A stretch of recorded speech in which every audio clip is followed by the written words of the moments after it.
So good morning all, welcome beta. Welcome at ICA classes. So let's start the class, but before that I would like to see how many are present. Yeah, good morning to Prithi, BS. Good, she have sent a query also. Good morning to Angel, Lakshmi, Sushil, Pooja, Vinay, Sankaran.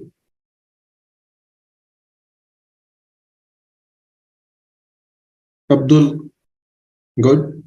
So how many are present? Send a good morning fast.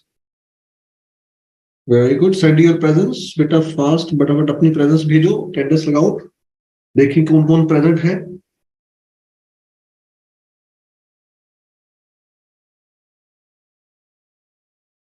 Very good. Very good. Send it fast.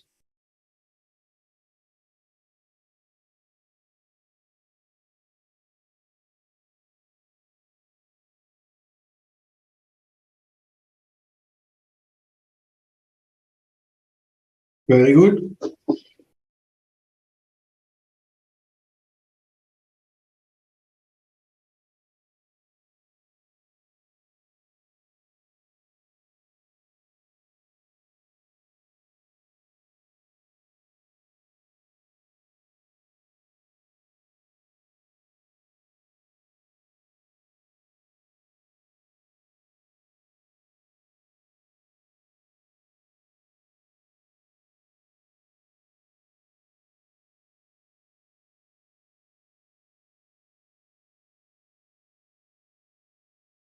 Yeah.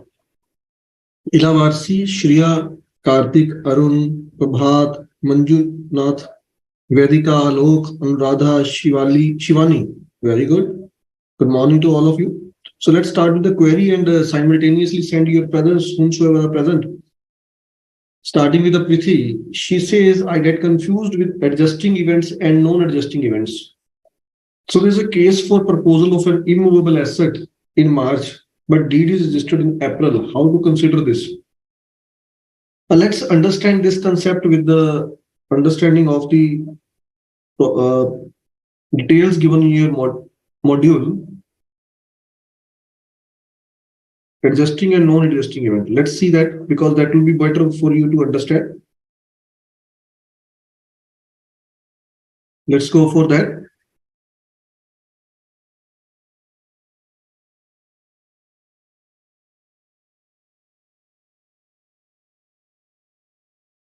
First of all, there is a simple meaning of adjusting and non-adjusting events that is given here. It means for those events are named as adjusting events where adjustment to assets and liabilities is required. It is called adjusting event where we need to adjust the value of our assets and liabilities. And those are called non-adjusting where we doesn't require the changes in our assets and liabilities. Now, what is required or why it is not required? ये चाहिए क्यों होती है और क्यों नहीं चाहिए होती? उसके बारे में डिस्कस करते हैं. Let's go for that. Yes. So here it is given to you specifically, beta. Let's see. These are required for events occurring after the balance sheet date that provide additional information materially affecting the determination of the amount relating to condition existing at the balance sheet date. In simple words, you will have to go through your balance sheet, whatever balance sheet is given to you, beta. You will have to see that whether the amount of those items, whatever we are showing in our balance sheet, is affecting with that particular event or not. For example, if we'll see that we have assets worth rupees 1 crore in our books of accounts. Now, if you will see that the assets worth rupees 1 crore in our books of account get reduced with rupees 10 lakh due to this event. So, for example, if you will see that we have a plant and machinery worth rupees 1 crore with us, and we have sold plant and machinery of rupees 10 lakh out of it. Now, this rupees 10 lakh has been sold, but this doesn't make any change in the this is not giving us such event which is to be shown in the books of accounts. Why? Because this is a general routine matter. But if due to this plant and sale of this plant and machinery, we are going to suffer a loss of rupees 5 lakhs. So that means for this particular event have some special impact on our assets and liabilities. if we have debtors worth rupees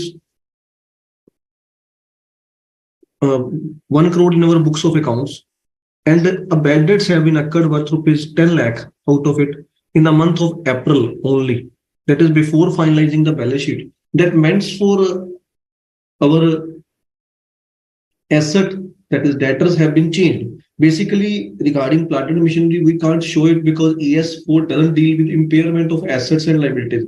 For that, we have a separate AS. So due to that reason, I'm not going to discuss about that. I would like to go for discuss about, because it will cover debtors. AS4 covers regarding the debtors. So here, this is given to you. An adjustment may be made for a loss on trade receivable account, which is confirmed by the insolvency, which occurs at the balance sheet date. So there is a debtor worth rupees 1 crore. We have already created some provision for it, but actual loss has been occurred worth rupees 10 lakhs. We have already created a provision for 2 lakhs only. So we can further write off rupees 8 lakh as a loss, because this loss is relating to that particular value whichever is shown in our balance sheet. So whenever we have some figure in our balance sheet and that is materially affected, so that is given here, which is materially affected with that particular event, in that case that particular event will be shown, will be adjusted in the books, in the balance sheet. So that is called adjusting event. But whatever is non-adjusting, that is if such event do not relate to condition existing at the balance sheet date, means a sale has been made in the month of April 2022. Now we have made a sale. Now this amount becomes bad debts in the month of June before finalizing our balance sheet. This will not be shown in the books of account because this sale is made not in the month of, not in the year 2021-22, for which we are reporting, which is our reporting period, for which we are preparing accounts, for which we are preparing balance sheet. So in that case, this is very much clear that this event will be assumed as a non-adjusting event, as it doesn't relate to that particular asset, whatever is shown in our balance sheet. Another is a decline in the market value of investment. Again, this is regarding investment. We have a separate AS which you have already studied in your previous class. If you see CA Intergroup 1, there you have already studied बेटा, आप लोगों ने ना पहले ही पढ़ लिया होगा CA Intergroup 1 में इन्वेस्टमेंट का AS, तो उसमें बताया हुआ है कैसे इसको शो करना. But even then here an example is taken is a decline in the market value between the balance sheet date and the date on which financial statements are approved. Only fluctuation in market value do not normally relate to the condition of the investment at the balance sheet date, but reflect circumstances which have occurred in the following period. So it is all about regarding the working. Whatever working we are doing, that is to be seen कि अगर कोई event ऐसा event है जो कि balance sheet में जो हम लोग अपने एसेट्स की अमाउंट, लाइबिलिटीज की अमाउंट को शो कर रहे हैं और उसको चेंज कर रहा है, तो उस इवेंट को तो हम लोग एडजस्टिंग मान लेंगे. अब जो उसको चेंज नहीं कर रहा है, एक तो उसको नॉन एडजस्टिंग मान लो. दूसरा, जो एक हमारे लिए जरूरी नहीं है कि हमने उसको शो करना है, जैसे बात कर रहे हैं इन्वेस्टमेंट की. अब इन्वेस्टमेंट तो बेटा बड़ी सिंपल सी बात है, उसमें तो फ्लक्चुएशन होती रहेगी. तो इन्वेस्टमेंट में अगर फ्लक्चुएशन हो रही है, रूटीन फ्लक्चुएशन हो रही है, मार्केट वैल्यू डाउन जा रही है, अप जा रही है, तो उसमें तो कुछ ऐसी प्रॉब्लम ही नहीं है. अगर आप अपना एएस पढ़ोगे, अकाउंटिंग स्टैंडर्ड इन्वेस्टमेंट का, उसमें लिखा हुआ है कि हमने इन्वेस्टमेंट्स को तो कॉस्ट पे शो करना होता है, उसको तो मार्केट वैल्यू पे शो ही नहीं करते, तो इसलिए वो तो नॉन एडजस्टिंग इवेंट में जाएगा. If company has paid prior period salaries, so the company will mention prior period item head under the employee benefits expenses head, or they can write salary only under prior period head. That is the detail. Whatever you are speaking, that is the detail, that how to present it. The way of presentation must include the heading prior period wherever it is required. That will be seen according to the circumstances. ठीक है ना? So that will be according to the circumstances, but it must be denoted that this particular amount is paid for the prior period. That's it. Sir, what non-adjusting event is significant and material? Significant means for which is changing the value of our assets and which is to be shown in the books of accounts, which is required to be shown in the books of account, which is otherwise required to be shown in the books of account as per the policy. Like if we are talking about the value of fixed asset, we know it well that the value of fixed asset must be based on the cost. That is the value as on the date, not it is depending upon the market value. So there is no problem at all, even if its value is decreased or increased, it doesn't make any problem for us. आपको एक ना अपनी accounting को भी समझना पड़ता है कि अकाउंटिंग में क्या लिखा गया।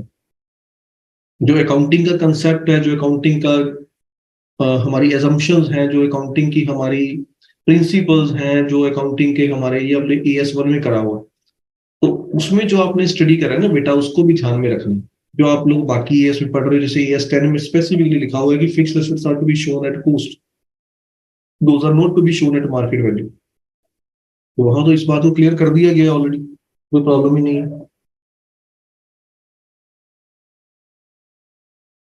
ठीक है, so I think this is clear. Now, one thing is there where we have already studied AS2, in that it has been specifically mentioned that we should have to show our stock at cost or NRV, whichever is less.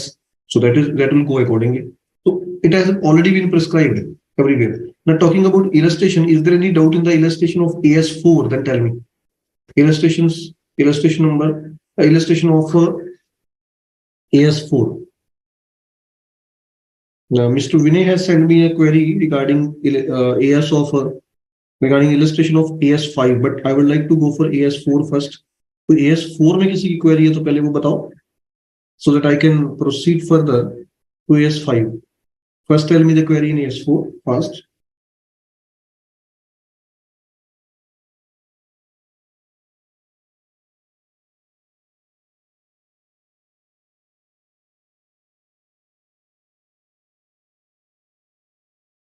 No query.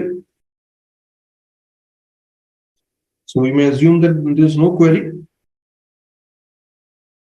Illustration number 3rd. Okay, Sharon has sent a query regarding illustration number 3rd. A company has filed a suit against a debtor for whom rupees 15 lakh is recoverable as on 31st of March. So this suit means we have lodged a case against him. We have lodged for the recovery of our assets, recovery of our payment. The chance of recovery are not good as per legal opinion given by the council in April. Can the company provide for full amount of rupees 15 lakh as provision for doubtful debt? Yes, sure, there's no problem. Actually, we have a debtors worth rupees 15 lakh in our books of accounts. बेटा 15 लाख के debtor हमारी books में पड़े हैं। अब वो 15 लाख के जो डेटर्स पड़े हुए हैं, पहले ही उसका तो लीगल सूट फाइल कर चुके हम लोग, बिकॉज पेमेंट के चांसेस कम थे, तभी तो हमने लीगल सूट फाइल किया। अप्रैल में ये चीज कंफर्म भी हो गई है। So this is adjusting event, because in case of adjusting event, it is very much clear that if it affects the value or the amount of our asset which has been shown in the books of accounts, if it affects that materially, so here it is very much clear, if we are showing 15 lakh rupees in our books of accounts as our debtors, then if we are expecting that the loss will be occur in our future period, and this has been confirmed in April itself before the finalization of before the approval by the BOD. So before the date of approval, if it has been known to us, then we should have to show complete provision for that better. Okay. So the actual result of legal suit will be known in future, yet situation of non-recovery. So therefore provision for doubtful debt is to be created in full. Is that clear? Good. Illustration number 4. So he says what happened. Illustration number 4. In preparing the financial statement of R Limited for the year ended 31st of March 2011, you come across the following information. State with reason. The company invested rupees 100 lakh in April before approval of financial statement by the board in the acquisition of another company doing similar business, and the negotiation is going on. So this is basically a significant event. What meant for the significant and non-significant? Significant decisions or events meant for those events which have a major impact on the decision making of the users of financial statement. We have already done in our CA foundation or in our previous classes that if any information which is significant regarding the users of that particular financial statement, then it must be disclosed to them. It should be disclosed, nothing else. So acquisition of another company is an event occurring after the balance sheet date. However, no adjustment to assets and liabilities is required as the event doesn't affect the determination. Okay, so what we have to do is should be disclosed in the report of the approving authority to enable users to of financial statement to make proper evaluation decision making. Otherwise, their decision will be affected. So this is called a significant event where we have a major impact of that particular decision on the decision making of the users. So this is your intellectual which will tell you beta. Significant means which will affect their decision. Insignificant which doesn't affect their decision. Significant का मतलब जिससे decision ही change हो जाए person का. अब देखो आप कह रहे हो मैं 100 लाख रुपीज इन्वेस्ट करूंगा उसमें, तो वो तो डिसीजन को चेंज करेगा ना. So if you are going to invest rupees 100 lakh, this is a big amount. या if you are investing 1 lakh, 10 lakh, 5 lakhs like that, then there's no problem. Non-adjustment events are to be shown, are to be disclosed in notes. Exactly, beta. But 15 lakh of provision is unreasonable because it is material. It is not unreasonable, beta. Any amount is not unreasonable if it is for sure. If it is for sure that we are going to suffer this loss, it is to be shown in the books of account. This doesn't 15 lakh is good for you, is a major amount for you, but the company who is dealing, even you will see, if a company have a sale of 100 crores, then 15 lakh is a negligible amount for that particular company. Even that is a separate issue that I am discussing from some different angle. लेकिन दूसरी बात जो ज्यादा important है वो ये है कि जो भी लॉस हमें लगता है डेटर से रिलेटेड, वो तो AS4 कहता है कि आपको अभी डाल देना है, अगर आपको अप्रूविंग अथॉरिटी की अप्रूवल से पहले पहले वो पता लग जाएगा. They have not given balance sheet date in illustration 3. So that is basically your understanding only, beta. Normally questions are not properly complete while giving these illustrations. Yeah, in the exam there may be a chance you will get a proper question, but in illustrations there may be a chance that proper information is not given to you. You are right at your end, Sharon, that proper information, proper balance sheet date is not given. But this is all about your understanding and the logical meaning you can get out of it. Come to AS5.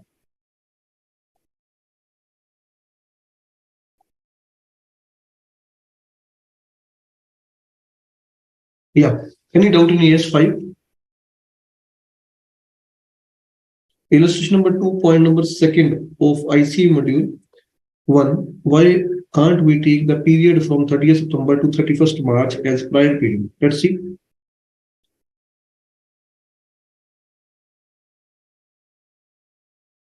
Yeah, he says a company signed an agreement with the employees, with the employee union as on 1st of September for revision of wages with retrospective effect from 30th of September, means last year. They are making this change from last year. This is a change in accounting policy because this would cost the company an additional liability of 5. This is not error or omission. Prior period item की definition में जाओ और समझो. Error गलती हो जाना, omission भूल जाना. ना तो ये गलती है ना हम भूल गए, ये तो हम अपनी पॉलिसी को ही चेंज कर रहे हैं कि हम लोग पहले तो उनको ये पेमेंट करते ही नहीं थे, अभी हम लोग उनको कोई चेंजेस कर रहे हैं एग्रीमेंट में जिसके बेस पर हमें उनको ना एक्स्ट्रा पेमेंट करनी पड़ेगी 5 लाख की. तो ये चेंज इन अकाउंटिंग पॉलिसी में जाएगा, ना कि प्रायर पीरियड आइटम में. बेटा चेक करो उसने किस में दिया हुआ.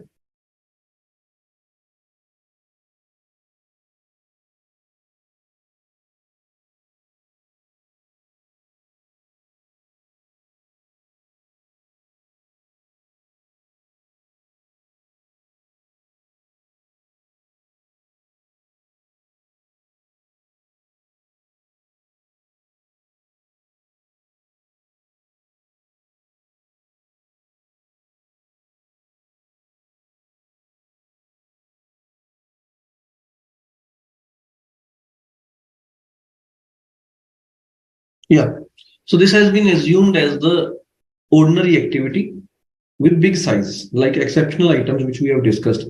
Actually, prior period item ends for those items which where error or omission is involved. Here, there's no error, no omission, because we have not made any mistake in the last years. This is all about the changes in the payment due to the reason of some mutual understanding, and that payment is made in the current year, so it has been taken as an ordinary like activity. But The important thing is this have a big amount involved in it, according to them, because he is interested to show that additional wage liability of 7,50,000, 5 lakh, sorry, 5 lakh per annum is a disclosure. This would cost the company an additional liability of rupees 5 lakh per annum. So per annum means for company will have to pay 6 months of the previous year, 6 months payment of the previous year, approximately 2,50,000, and 5 lakh of the current year. So total 7,50,000 will be paid additional or an extra amount. Even more amount will be paid. अगर आप देखोगे तो ज्यादा amount पे करनी पड़ेगी, because आप देखो तो 10 लाख रुपए पे करना पड़ेगा, 5 लाख प्लस 2 लाख, हाँ 7,50,000 थोड़ा पे करना पड़ेगा, 2,50,000 पिछले साल का, 5 लाख इस साल का एक्स्ट्रा पे करना पड़ेगा. So this is a matter of routine activity, but this amount involve big amount. So due to that reason, he has shown it separately. Retrospectively, meaning complete. Retrospective complete meaning that means from the previous years, पिछले साल से.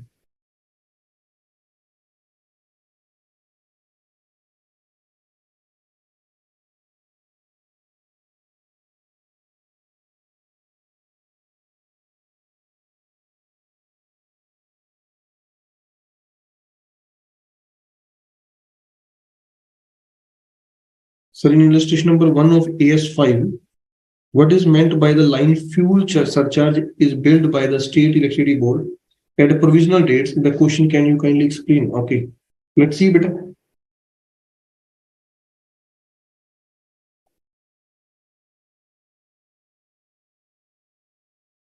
Whenever you'll get a question from this module, from this particular application of accounting standard, you should have to give your concept, you have to give your basic logic, but this will have an answer of just 4 marks or 5 marks question. So keep yourself limited up to that while thinking about this particular point, and simultaneously while writing about this. Okay, don't go into too much depth, it will create a problem for you. ठीक है, आपको concept समझते जाना है, logic समझते जाना, answer अपनी language में देना है. ठीक है.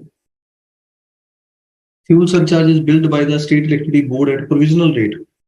Okay, final bill for fuel 5.30 for the period October to September has been received and paid in Feb. However, the same was accounted in the year 8-9. Comment on the accounting treatment done in the said case. Okay. Fuel surcharge is billed by at a provisional rates. Final bill. Okay. So this is neither an error nor an omission. This is all about the payment made by the payment charged by the particular organization. So payment is made in the month of and paid in Feb 2008. Okay. However, the same was accounted in the year 2008-9. Okay, it should be accounted for in the year 2007-8 because the amount has been well known to us in the year 2007-8. So it should be shown in that period. Okay, this is what about कि देखो होता क्या है कि हम लोग जैसे payment कर रहे हैं, बिल आता है हम पे कर देते हैं, बिल आता है हम पे कर देते हैं, बट बाद में गवर्नमेंट कहती नहीं नहीं, ये तो पहले हमने जो बिल दिया था वो प्रोविजनल बिल था, आपको जो दिया था, एक्चुअल बिल तो हमारा इससे ज्यादा है, तो आप पिछले 5 सालों का जो एक्स्ट्रा पेमेंट है वो भी करो. तो जब पे करेंगे, जब वो बिल हमें पता लग जाएगा, तब तो ड्यू बेसिस पे हमारी अकाउंटिंग कहती है कि हमें बुक्स में डालना चाहिए, तो मुझे उसे उस ईयर में डाल लेना चाहिए जिस ईयर में मुझे पता लगती है amount. So I come to know about this amount in the year 7-8. So it should be entered in 7-8, but he has entered it in 8-9. So it is to be entered in 8-9 with a heading of prior period item in the balance sheet, because it is not current year payment, it is a payment of previous year. Okay.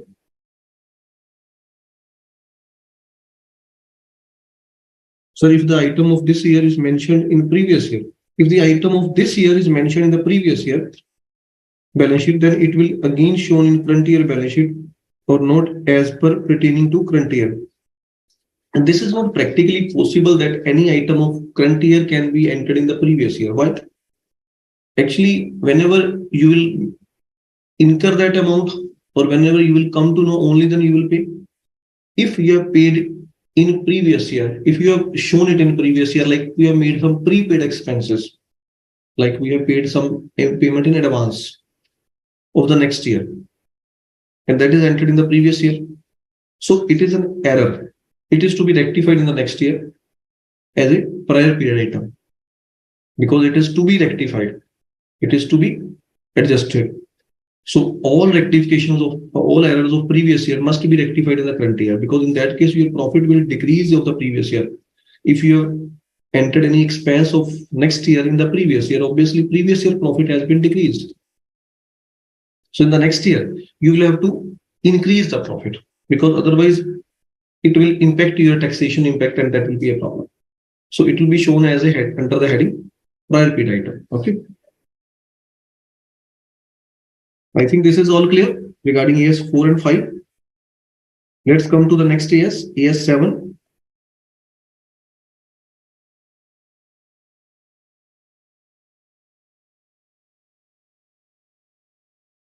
So I suggest you to do one thing.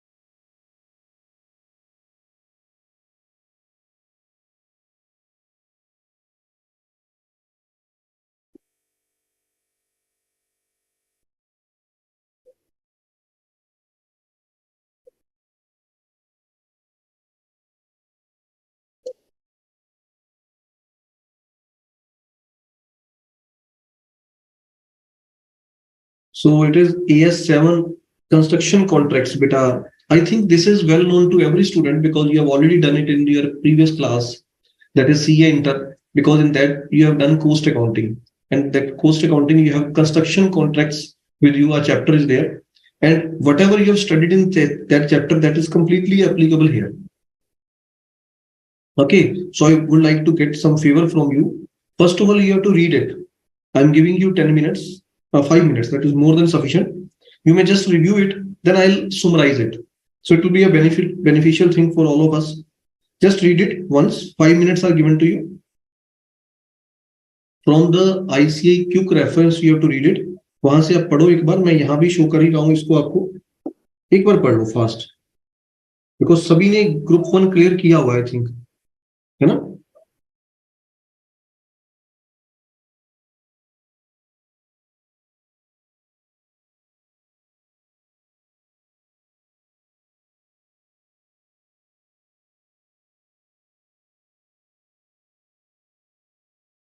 Five minutes are given to you fast.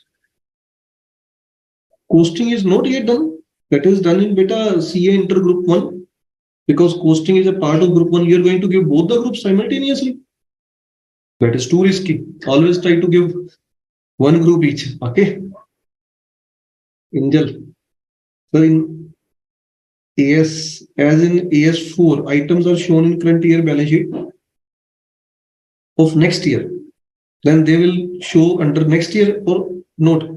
In as in AS4, items are shown in current year balance sheet of next year. No, basically, if you are asking a very good query, Pranav have asked the query, if we have entered a bad debts of next year in our previous year, then how to treat it? Basically, whenever a bad debt of current year is adjusted in the previous year, that will be by the name of provision for bad debts, not by the name of actual bad debts. Okay. So whatever is to be done for the next year in our previous year, that is any adjustment is to be made in balance sheet by way of provisions, not by the way of actual changes. So if we are doing anything by way of provision, that is not required. That is not a problem. We all know how provision is to be treated, because it is to be entered and then it is reversed in the next year. Provision का rule क्या होता है कि provision एक साल में हम enter करते हैं, अगले साल में उसको reverse कर देते हैं. So that is not a problem, बेटा. Costing में अभी तक नहीं हुआ construction contract. No, sir, it's my first attempt of CA Inter. We have just started with CMA. We are preparing for 2 groups. Okay, no problem. Do one thing. Then fast read it. I would like to come to this point. Like, understood that you have not done it, many of you.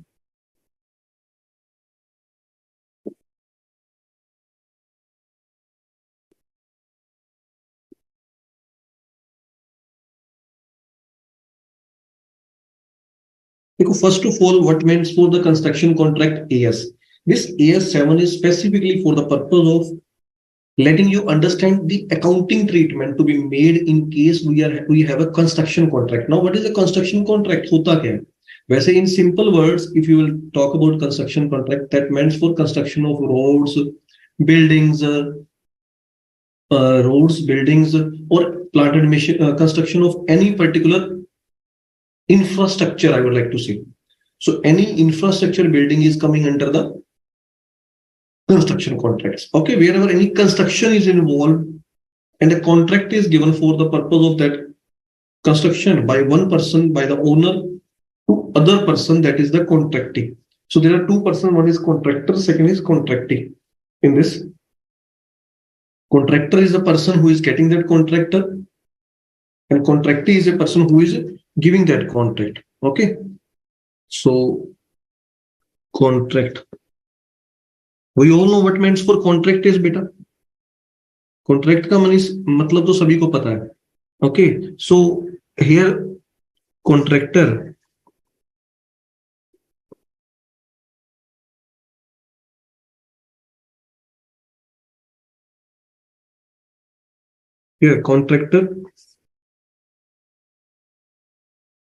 gives contract to contractee for sorry, I have written reverse. Where contractor is given contract by the contractee for construction of anything. So this is called construction contract in simple words. Okay, it may be roads, it may be buildings, it may be any infrastructure working. Like even it will include furniture and fixtures in a particular building. So it include everything. Okay, so what we have to do in this particular areas, we have to work out on the accounting for construction contracts in the financial statement of whom? Of contractors, the person who have taken it on contract. That's it. We doesn't have to deal with the accounting treatment of contractee in that case. We will have to deal with the accounting treatment to be made by the contractor in that case. So these are the most important points. If we'll ask you what will be the accounting treatment of this particular transaction in the books of contractee, then you have to write specifically that this is not covered in ASCF 7. So as per AS 7, we have to discuss about only accounting for construction contracts. So sorry to say, we will not give its answer. Okay, देखो ना ये चीज बड़ी important है. अब AS8 में कोई question आ जाए तो हमें क्या बताया गया था पिछली क्लास में, अगर आपने पढ़ लिया है तो AS8 में अगर कोई क्वेश्चन आता तो हम कहते हैं कि AS8 तो हमारा विदड्रॉ हो चुका है. तो अगर विदड्रॉ हो चुका है तो उसका जो भी प्रोविजन है वो हम नहीं आंसर देंगे. Okay, so answer will be given according to the information given to us. हम लोग अपनी तरफ से नहीं दे देंगे कि नहीं कॉन्ट्रैक्टी का तो हमें आना चाहिए, ऐसा नहीं करेंगे. हम लोगों को 2 लाइनों में आंसर देने के भी पूरे मार्क्स मिलेंगे. If you will give answer in 2 lines only that this is not covered in this particular AS, then even then there is no problem. You will get full marks if it has been specifically demanded. So I am giving stress on those things where your marks are involved, where your logic is involved. Let it be very much clear. Okay. So you have to talk about the contractor only. Now in contractor, what is the basic thing? Basic thing is contract revenue and contract cost. These are the two important things. So what is revenue? We all know that is income, and cost that means for expenses, whatever we incur. So to the accounting period in which construction work is performed. So this particular AS is considering this thing that whatever income is allocable to that particular period in which that construction is done, it is to be entered in that period. That is periodicity concept. We know it about periodicity concept. No, periodicity concept tells us that any expense or income of a particular period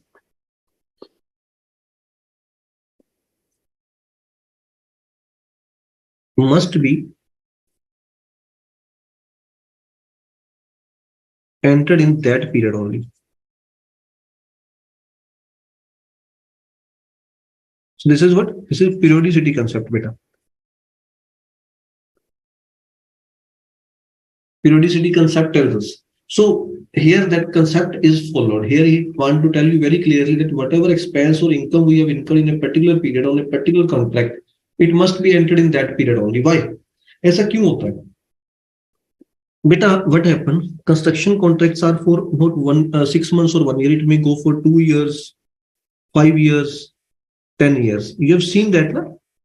It may be of any period. You have seen that number of times a bridge is under construction on a particular road, and you have seen that it is under construction for many years, 4 years, 5 years, 10 years.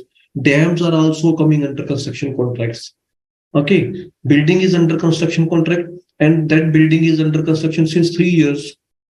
A mall is under construction, and that is since 5 years. So it means for, we all know that this is a particular contract. So how to account for it? Our mind tells us that we should have to go for the accounting in a simple way. Like whenever expense is incurred, we should have to enter that expense in our books of accounts. Okay. Whenever income is earned, that is to be entered in the books of accounts. But this income, expenses are incurred. Yes, we know it very well. Expenses are incurred in a particular period that we know. वो तो होता है, सभी को पता है कि expense तो इनकर होते जाएंगे, कंस्ट्रक्शन चल रही है तो खर्चा तो होगा. But when you will earn that income will be earned only and only when the contract is completed. If that contract is not completed by us, then there may be a chance that we'll have to pay back that amount, whatever we have earned, whatever we have received, or there may be any problem which may come into the future. So अब हमें पता नहीं है कि हमें कितनी income अपनी books में डालनी है, किसको डालना है, किसको नहीं डालना है, ये प्रॉब्लम है. बिकॉज कॉन्ट्रैक्ट जब कंप्लीट हो जाएगा तभी तो पैसे ड्यू होंगे. अभी कॉन्ट्रैक्ट तो कंप्लीट नहीं है, कॉन्ट्रैक्ट तो अभी 10% कंप्लीट हुआ है, 20% कंप्लीट हुआ है. तो क्या 20% कंप्लीट होने पे 20% को बुक्स में डाल सकते हैं कि नहीं डाल सकते? अब ये चीज हम इस एएस में डिस्कस करते हैं. अदरवाइज तो ये होता है ना कि हमने एक सर्विस देनी है किसी को या प्रोडक्ट देना है, तो जब प्रोडक्ट पूरा कंप्लीट दे देते हैं तभी हम उसको इनकम मानते हैं. अब इस केस में क्या करना है ये हम लोग डिस्कस करने जा रहे हैं. ये ES7 का मेजर पार्ट है.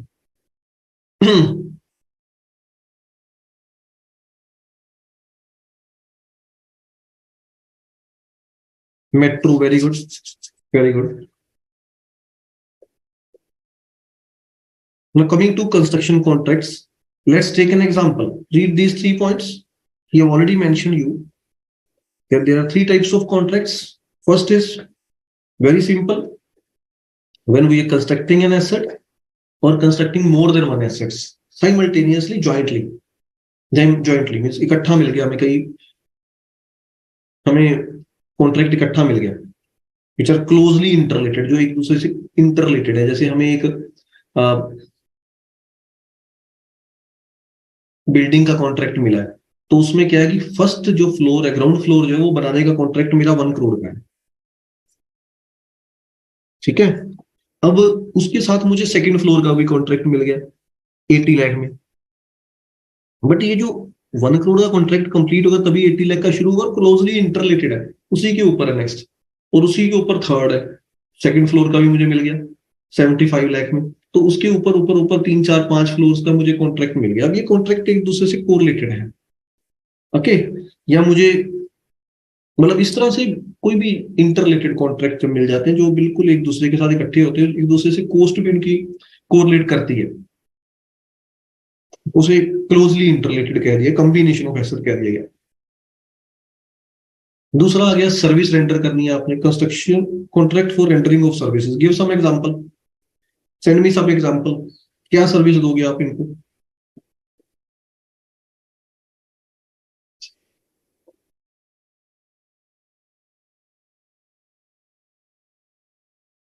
फास्ट फास्ट, जल्दी जल्दी, send me some examples fast.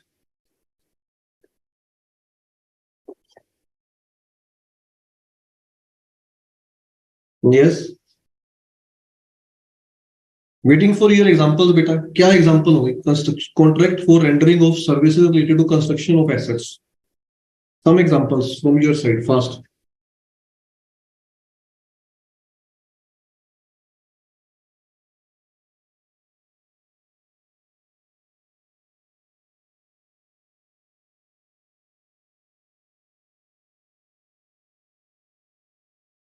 IT projects, no, sorry. Service of professional, no, sorry. Example of construction of combination of construction of bridges with roads, no, sorry. Maintenance service, no. Manpower, no. Service of architect, exactly right. Vinay, you comes first with this. Yes, manpower is also right. We are providing manpower service for construction of contract work. But one thing is very important in this case. Let it be understood. Let's understand this. Actually, ICA have assumed that this AS is to be covered, is not required to be covered, according to my opinion, because they have not given sufficient lectures for covering these AS. And I will have to cover these all AS within just 8 lectures, which is not practically possible because they have assumed that this is done by the students in their previous class. But you have not done that. So I would like to cover it in a proper way because I can't leave it now because this is most important for all of us. So I need your favor. Do one thing before coming to me from the next class. Before coming to me, you should have to read the AS once. Okay. And that should be read from the detailed AS, whatever is given to you, so that you can come to me with a query and come to me with a better understanding. Because if we'll like to devote time on just basic understanding, then we can't cover 2 A's in one lecture because it is required to be covered. If we will not cover 2 A's in one lecture, then obviously it is not possible to cover it within 8 lectures. So I need your favor, beta. Okay. So one thing is very important. It should be regarding construction of contracts. Okay. This is very, very important. If it is not relating to construction of contract, then it is not covered under ASM.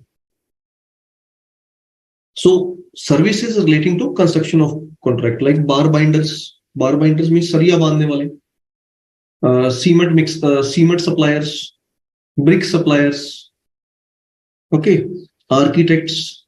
Okay, designers. Okay, medical or transport of banking services. No, sorry. Repair and maintenance. No. Software service over a period of time. No. Lift service in apartment. Exactly. Right? Lift service in apartment. No, this is also not. It is lift service in apartment is not the right answer. Temporary residence, not a good answer.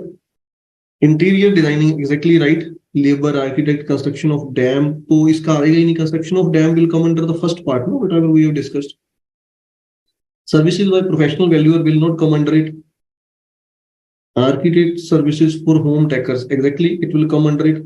मतलब construction से related अगर कोई person service दे रहा है तो बस वही construction of contract चल रहा है, कोई उसको किसी ने सर्विस दी, तो जो वो सर्विस कंस्ट्रक्शन को चलते हुए देते हैं, कंस्ट्रक्शन को करते हुए जो लोग सर्विस देते हैं, वो तो इसमें आएगा, बाकी नहीं आएगा. बहुत दिया बच्चों ने, स्टूडेंट्स ने सेंड किया, but I have already we have to do 2 AS from your as a homework, so every time it is always required. Okay. Third part is what? Construction contract for destruction or restoration of an asset. This is very much clear to everyone. Destruction means तोड़ देना, खत्म कर देना, destroy कर देना. You have to destroy an asset or you have to restore an asset. Restoration means for by giving proper repair to it. Like you know it very well. You have a building which is very old. You are interested to reconstruct, restore it in a proper way. So you have incurred good expenses on it. So that is also a part, one part of construction. So it is just like construction, restoration of an existing asset or destroying an existing asset. Destroying means we are going to destroy it completely. Building को तोड़ना भी construction contract में आएगा. Even आपने उसको बनाना नहीं है, एक बिल्डिंग है, आपको तोड़ने का कॉन्ट्रैक्ट मिल गया, तो वो भी कंस्ट्रक्शन कॉन्ट्रैक्ट का ही पार्ट है. आपने उसको कोई बनाना नहीं, कुछ नहीं करना. सो अभी तक हमने 4 तरह करे. पहला 5 तरह कर लिए. 5 types of contracts. One is simple construction contract. Second is joint contract of which are closely interrelated. Third is services regarding construction of contract. Fourth is destruction of contract, destruction of a building or any particular infrastructure. And fifth is restoration of any infrastructure. Legal guidance will not come under it. Legal guidance in construction, no, that is not, there is no requirement of legal guidance in construction. Even if it is required, it will be covered. Otherwise, normal we doesn't require it. Yeah, in some cases it is required because nowadays this is also a part of it. And architects are also providing legal guidance if you will see, because they are giving you the map as per the guidelines given by the government. So this is the one part of that. Electrical fitting, plumbing, services of electricity connection. Exactly, these are all part of it. Good, very good answers. Shabash. So types of contract. How to these are the contracts. Now, whenever you will get contract, the payment system will be of two types in this case. One is the payment system like fixed price contract, where amount will be given to you in total. That you have to construct a building, you will get 10 crores for that. That's it. So this is fixed price contract. Cost plus contract, you have to construct that building for which whatever cost you will incur, you will get it. Plus, in addition to that, we will get 1 crore. So whatever the cost we will get, we will have to present the bills for that. Whatever amount is incurred by us, quality will be obviously, this is better in that case where we are interested to have good quality, where contractor is interested to have a good quality of material. He is interested to have a keen consideration of each and everything, that how they are, which type of material they are using, which type of working they are doing. So in that case, cost plus contract is there. Here, whatever cost you have incurred, you will get that. Plus, in addition to that, you will get an additional amount like 10% of whatever the cost is incurred, or 1 crore or 2 crore, like that. It may be fixed or it may be in percentage, anything. Another important thing is escalation. This is which in some cases is subject to cost escalation. What means for cost escalation? That is an important part. This is about the changes in the prices. He says, I have taken a contract for rupees 10 crores. This is a fixed price contract. But simultaneously, there is a clause. Clause means for this is given in law, like this is given in agreement. So it has been given in agreement that if prices will change, if price will change, price of what? Price of material or any other, whatever expenses are incurred on it, wages or other services will change, then in that case, we will get extra amount for that. So that extra amount is what? That is escalation clause.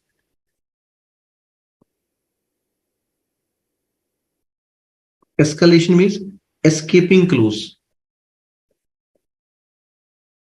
Means contractor will not bear that loss which will occur to him due to the reason of changes in prices. Okay. So if there are changes in prices, he will get extra amount for that. That is called escalation clause. If first floor is constructed by one contractor and second by another, then is it construction contract? Exactly, there is no change at all. बेटा चाहे देखो हमें तो एक घर में एक bathroom बनाने का कॉन्ट्रैक्ट मिल गया तो वो भी कंस्ट्रक्शन कॉन्ट्रैक्ट है, हमें तो एक किचन बनाने का कॉन्ट्रैक्ट मिल गया तो वो भी कंस्ट्रक्शन कॉन्ट्रैक्ट है। आप तो कह रहे हो कि एक मकान में, एक बिल्डिंग में हमें एक फ्लोर मिला, दूसरा किसी और को मिला तो कंस्ट्रक्शन कॉन्ट्रैक्ट था। मैं कहता हूँ कि आपको घर में एक रूम बनाने का कॉन्ट्रैक्ट मिल गया, आपको फर्नीचर फिटिंग का कॉन्ट्रैक्ट मिल गया किचन का, तो वो भी कंस्ट्रक्शन कॉन्ट्रैक्ट है। प्रॉब्लम ये है कि उन केसेस में जहां छोटे छोटे कॉन्ट्रैक्ट्स होते हैं वहां AS7 की जरूरत नहीं पड़ती, क्योंकि वो with in the year complete हो जाते हैं। जो महीने, 2 महीने, 3 महीने वाले कॉन्ट्रैक्ट होते हैं, ज्यादा जरूरत जो AS7 की पड़ती है वो वहां पड़ती है जहां जो पीरियड है वो 1 ईयर से ज्यादा हो। ऐसा लिखा कहीं नहीं हुआ AS7 में, मैं आपको वैसे बता रहा हूँ, क्योंकि ये जो अकाउंटिंग की प्रॉब्लम आती है या जो कॉस्ट और रेवेन्यू को कंसिडर करने की प्रॉब्लम आती है, तभी आती है जब हमारे पास जो पीरियड है कॉन्ट्रैक्ट का वो लंबा होता है। अदरवाइज ऐसी कोई दिक्कत ही नहीं, अदरवाइज तो हमें अकाउंटिंग आती है बेटा। जो अकाउंटिंग हम लोग अदरवाइज कर रहे हैं, ये उसी अकाउंटिंग को आपको बताने की कोशिश की गई है, इसमें कुछ नहीं है। ये एएस बड़ा सिंपल एएस, मैं आपको सिंपल वर्ड में बता देता हूँ। Let's understand it, where we are getting a partial construction of any particular asset, that is also construction contract. There's no problem. Like I have taken a contract of making a road, of constructing a road from Ludhiana to Malerkotla. That is 50 kilometers only. Now what I have done, I have divided this contract into 50 contracts. of 1 kilometer each, and that has been allocated by me to further persons. I have taken contract of 50 kilometer from Government of India and then allocate this contract of 50 kilometer to 5 persons, to 50 persons,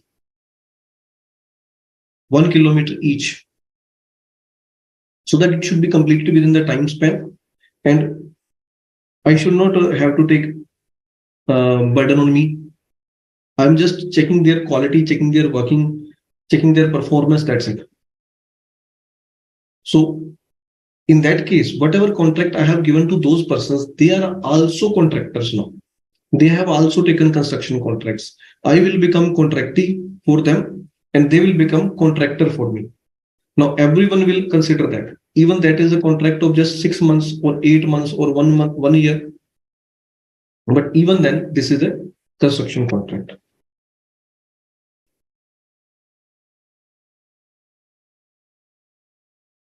So why is that? Change means increase. Okay. So why is that covered under this AS, not under forward contract AS?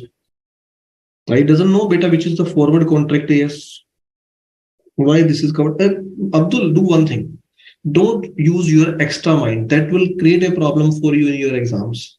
Go for a very simple mind. Whatever is written, do it beta. Arey bhaiya, this is all theoretical. Whatever we are doing. Yes, it is from practical point of view, but practical point of view is required whenever you are giving, whenever you are practice applying it in your practice. Okay. So till now, do one thing only.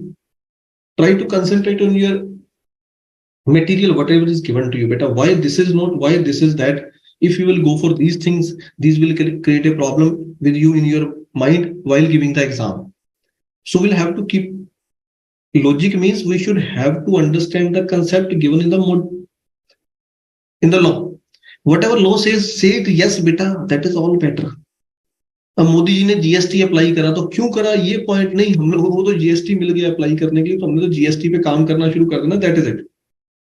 अगर हम इस चीज को सोचना शुरू कर देंगे, in that case we will become politician और analytical, then there is a separate part, that is a separate study बेटा. Okay. Escalation to reduce price from higher cost. Escalation to reduce price from higher cost. Exactly. AS11 बेटा, that is not forward contract, foreign exchange contract. बेटा नाम तो सही पढ़ा करो. Abdul, AS11 ये कहां से आपने पढ़ लिया? AS11 तो फॉरेन एक्सचेंज कॉन्ट्रैक्ट्स का होता है, फॉरवर्ड कॉन्ट्रैक्ट्स कहां से आए उसमें? Is there need to pay back to contractee if material and wages cost decrease? If there is there need to pay back to contractee if material and wages cost? This is all about escalation clause beta. Whatever escalation clause is entered in the agreement, it will go accordingly. Preferably it is for the increase in cost, not for the decrease in cost. Okay, baki it all depends on the language mentioned in that contract. Okay. So let's understand it. Let's understand it that if the final outcome of the contract, final outcome is performance of work, whatever work we have to do, if that can be easily estimated at the end of the year, that I'm talking about end of the year. If it can be estimated reliably means we are dead sure that this has been done. In that case, revenue and cost recognized as per percentage of completion method, considering the stage of completion of contract at the reporting date. It means for very simple that whatever expenses we have incurred, we are well known about that. ये खर्चा हमने कर लिया है, इसमें जो भी खर्चा हमने उसमें करा है वो सारा हमें पता है, हमें सभी को नॉलेज है उसकी, हमने सारा एस्टिमेट लगा लिया. और जो भी उस पे हमारा अब तक का काम कंप्लीट हुआ है, अब वो हमें पता है कि इतने % काम कंप्लीट हो चुका है. जैसे हमने 3 फ्लोर्स बनाने हैं, अब हमें पता है कि फर्स्ट फ्लोर तो कंप्लीट हो गया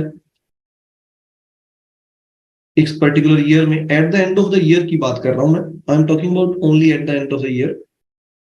If we know that the final outcome is this much, that this much expenses are incurred up to this stage, and this much percentage of work has been completed, then there's no problem. Like, let's take an example.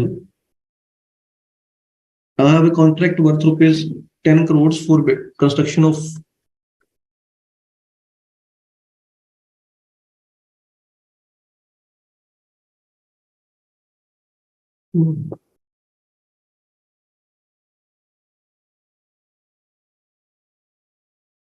I have a contract for the construction of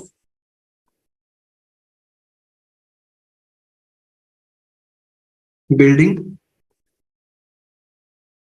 having 3 floors. Okay. And the payment is already started, decided at the beginning that 1 crore each floor.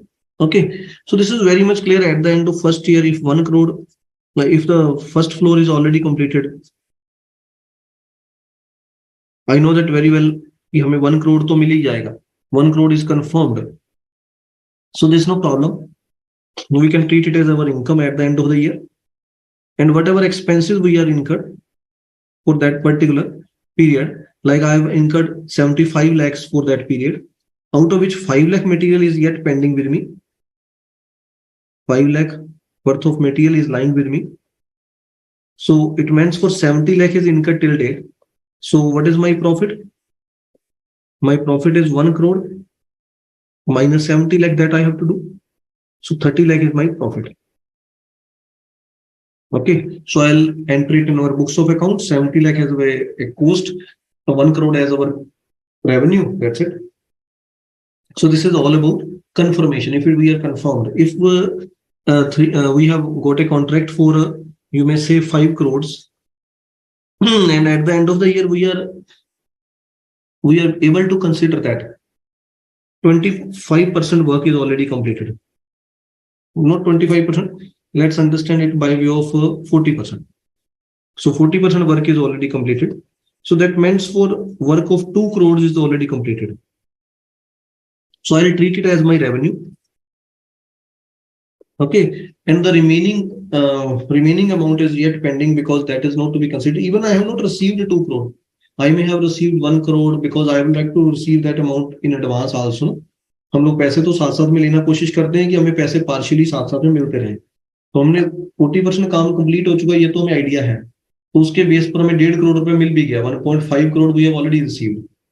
But हम लोगों का total 40% के हिसाब से देखा जाए तो 2 crore का काम तो कंप्लीट हो चुका है. इवन पैसे नहीं आए कोई बात नहीं, हम तो एंट्री कर ही देते हैं बुक्स में ड्यू बेसिस पे. तो 2 crore का हम लोग रेवेन्यू जनरेट कर शो कर देंगे और उसके अगेंस्ट जितने भी हमने एक्सपेंसेस इनकर किए टिल डेट वो हम डाल देंगे. whatever expenses incurred till date, that will be entered in the books of accounts, obviously. So this is about if it can be estimated reliably. All journal entries are same, there's no problem at all. Where to read in detail about escalation clause? It will be given in your module. Sir, but if first floor is, you need not to study too much better regarding escalation clause. This will be basically given to you when you will do that particular chapter in your cost accounting. There you have to do it practically. Whatever we are studying here, that will be done practically in that particular chapter. Construction contract. So that chapter will let you clear each and every point. I would like to assure you regarding that because that chapter is completely based on this AS. 100%. You need not to worry. What if first floor is fully completed and second floor is partially completed? Obviously, we'll have to go for the architect or the valuer to confirm that how much percentage of work is completed. We can't, this is regarding the contracting and contractor mutual decision. If both have agreed that the 50% of the work is completed, okay. But if they are not agreed that the 50% work is completed, obviously in that case, contractor will go to the architect to give him a proper certificate that this much work is completed. So if architect will give him the certificate that 45% of the work is completed, even he was saying 50%, but he has gone to architect have checked, he says no, 45% of the work is completed. In that case, obviously you will have to claim accordingly. 45% means 5 crore into 45%, that's it. 5 into 45%. So that you will take.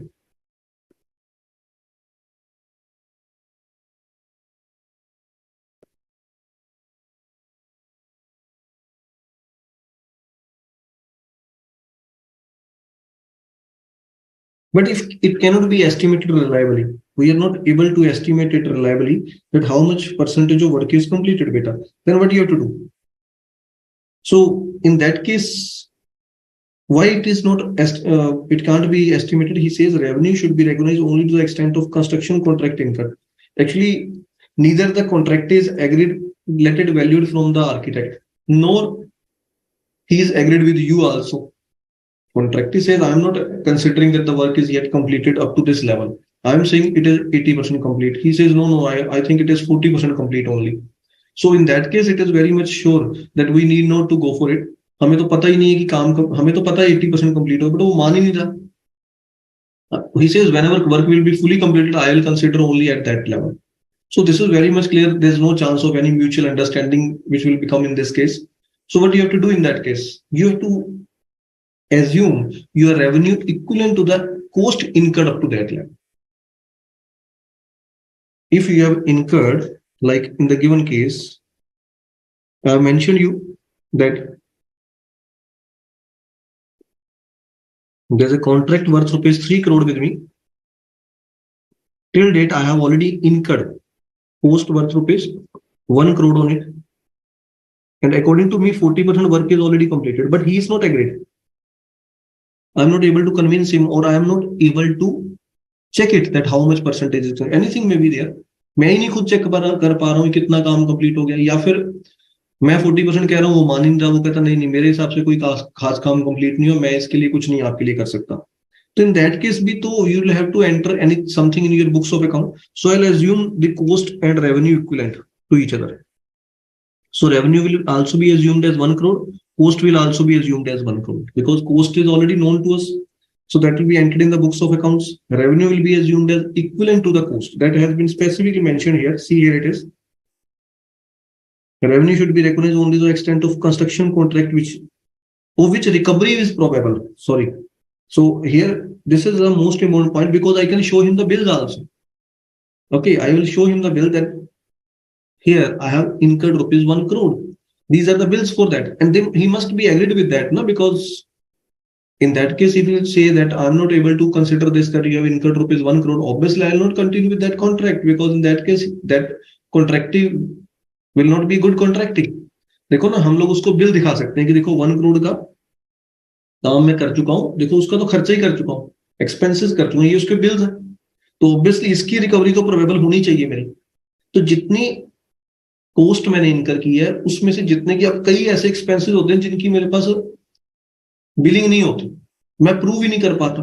तो आपने in case अगर आपके पास bills की problem है, आपने 1 crore rupees इनकर किए हैं अकॉर्डिंग टू यू, बट आपके पास जो बिल्स अवेलेबल है या जो प्रूव कर पा रहे हो कॉस्ट अपनी, वो सिर्फ 80 लाख कर पा रहे हो. वो कहता ठीक है, मैं आपको 80 लाख तक तो मानता हूं कि आपका खर्चा हो गया, उससे ज्यादा नहीं मानता. तो इन दैट केस जो आपकी कॉस्ट है वो कितनी है? कॉस्ट तो मेरी 1 करोड़ है, बट मेरा जो रेवेन्यू है वो कितना मैं कंसिडर कर पाऊंगा? वो तो 80 लाख ही कंसिडर कर पाऊंगा. दैट ही वांट टू से construction cost should be recognized as an expense in the period in which they are incurred. बस सिंपल है. Means construction contract will be जो कॉस्ट है वो तो हम लोग I will assume that as rupees 1 crore because that has been incurred by me. I know it very well. But actual bills or actual recovery till date may be maximum equivalent to 80 lakhs. So in that case, revenue will be assumed as 80 lakh. It will not be assumed as 1 crore, even if we have incurred 1 crore, because there are number of expenses for which no bills are available, for which no proof is available with me to prove it. There may be such chance, or if I have taken bill for each and every, like bar binders are not issuing bills, like number of wages, laborers are not issuing any bill. Now we are getting them muster roll. Whenever we are making payment to laborers, we are getting them signed on muster roll. So muster roll is there. A muster roll, he says you have made fake, but we doesn't have proper muster rolls available with me. So there may be anything. So, but this is the violation of prudence concept as we are recording future gains. There is no future gain at all, beta. Basically, we have already done the work, and if we have done the work, then in that case, देखो ना, construction contract क्या होता है कि हम लोग काम कर रहे हैं, अब मेरा 50% काम कंप्लीट हो चुका है, तो 50% काम कंप्लीट हो गया, उसके पैसे तो मेरे लेने बनते हैं भाई. तो उसमें गेन की बात तो वो होती है, gain what means for gain, gain means for which is not known to us, which will occur occasionally, which will occur suddenly, that is called a gain. तो हमें कोई फ्यूचर में कोई गेन होने का थोड़ा लग रहा है कि हमें कोई फायदा हो जाएगा, ये तो पैसे मेरे बनते हैं भाई, मैंने काम किया इतना 50% काम कर दिया, मुझे उसके पैसे मिलने चाहिए. So there is no such point of it. Even we will have to enter loss in this case.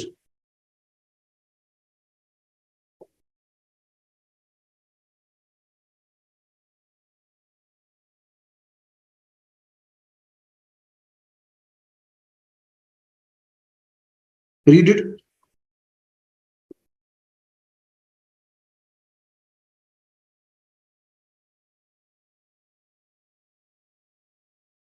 It says that if we are expecting that any loss will occur in future, or we have suffered till now, then it must be entered in the books of accounts. Like here, we are expecting that our revenue is only 80 lakh rupees, where our cost is 1 crore. If we are expecting this much, that our revenue can be recognized rupees 80 lakh only, our cost will be 1 crore rupees, then in that case, loss of rupees 20 lakh will be entered in the books of accounts now, based on prudence concept. Now prudence concept comes to us. If as on the date we have seen that whatever work is done till now, that is a separate issue. But the issue is this: now this contract will cost me rupees 3.5 crores whenever it will be completed. It may complete within next 2 years or 3 years.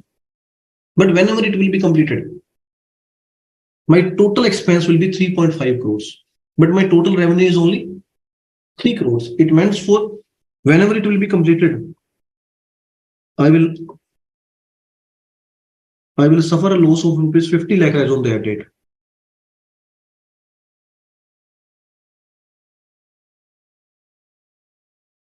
So whenever it will be completed, I will suffer a loss of rupees 50 lakh as on that date. Now this loss of rupees 50 lakh will be entered in the books of accounts now, बेटा. इसको अभी books में डाल लेना है आप. 50 लाख का loss तो अभी डाल लो किताबों में. That you want to say. Any expected loss when contract cost or contract revenue on the construction should be recognized as an expense immediately in both the situations. So if we are expecting any loss in future, that is allowed to be entered in the books of accounts now. Even that loss has not yet occurred.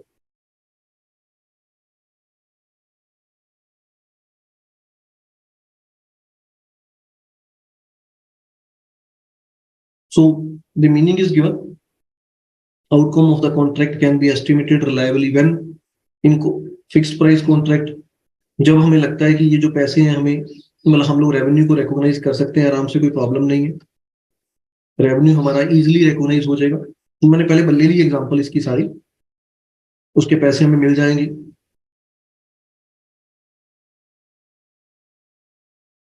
हमें पता है कि इतने % काम complete हो चुका है,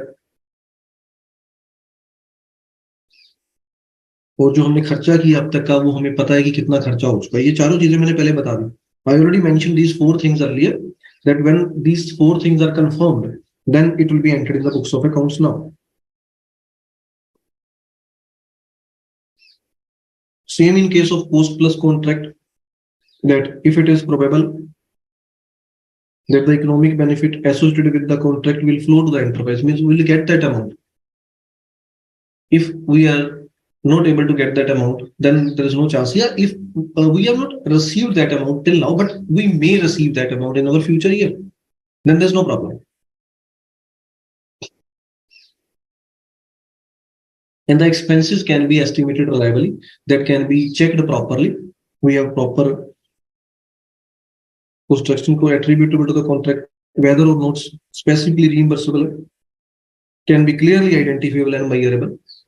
Reliably means that can be easily estimated and reliably measured. So this is all simple.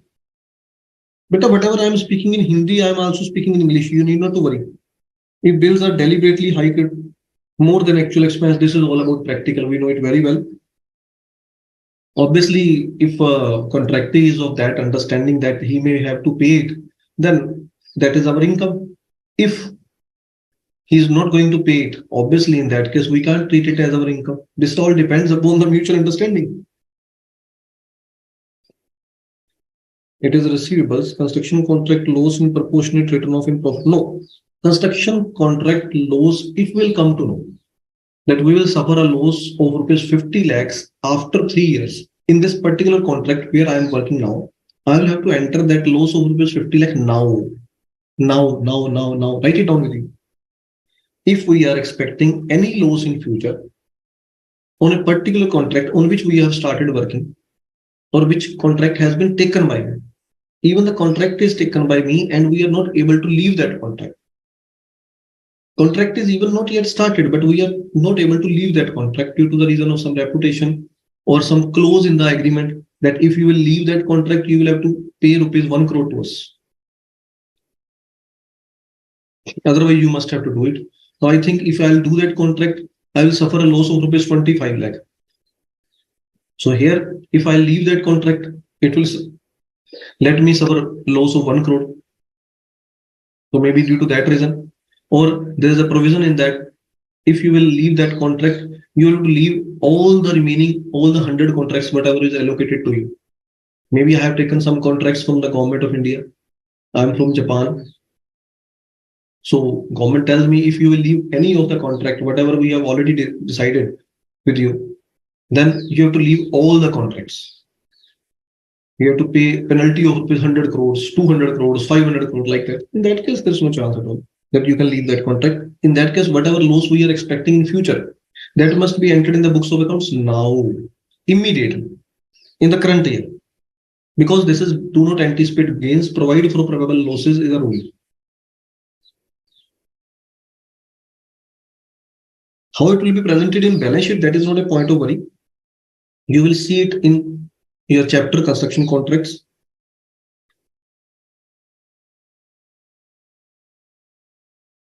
Expected loss is always recorded by way of provision for loss in future. Okay. Any expected loss, whatever we are expecting, that is to be entered in the books of accounts by way of provisions. So method for determining stage of completion of contract. So this is already discussed by way of some examples. One is by way of proportionate that cost. This is also good because we need it in practical also. While doing the questions also we'll get it. So how to determine the stage of completion? It will depend upon the nature of contract. One is survey of work performed, means by way of architect we have taken that certificate, or by way of mutual understanding between the contractor and contractee, it has been decided that this much work is completed, already discussed. Second is proportion that contract cost incurred for the work performed up to the reporting date bears to the estimated total contract cost. Example, simple. We have estimated that the contract worth rupees 3 crore is with me now. So this is the total contract with me. I think total estimated cost for this contract is rupees 2.5 crores. So till date, I have incurred 1 crore on it. Till date, I have incurred 1 crore on it. So percentage of completion is equal to 1 crore. That is cost incurred till date divided by total estimated cost. So this is 40% maybe. So this way we will get it. And accordingly, revenue will be estimated. So revenue till date, we may assume 3 crore into 40% beta. Note it down with you. This is a case study for you. Contract is worth rupees 3 crore. Estimated cost for the full contract 2.5 crore. Cost incurred till date is 1 crore. So how to get percentage of completion? That is cost incurred till date divided by total cost beta. So the revenue to be considered 1.2 crores. And cost, obviously, we will consider 1 crore because that is already known to us. Any doubt to anyone? बेटा आराम से कर रहे हैं हम लोग ताकि आप लोगों को सब कुछ समझ लगे, कोई प्रॉब्लम ना आए, किसी तरह की कोई दिक्कत नहीं आ रही होगी, मुझे उम्मीद है।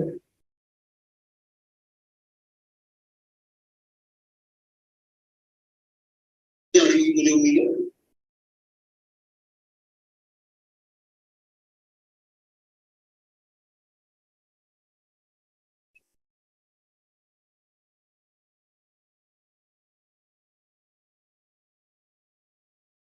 मुझे उम्मीद है।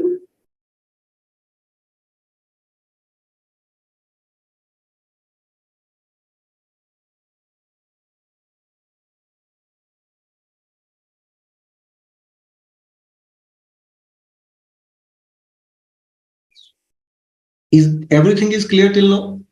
Yes, tell me.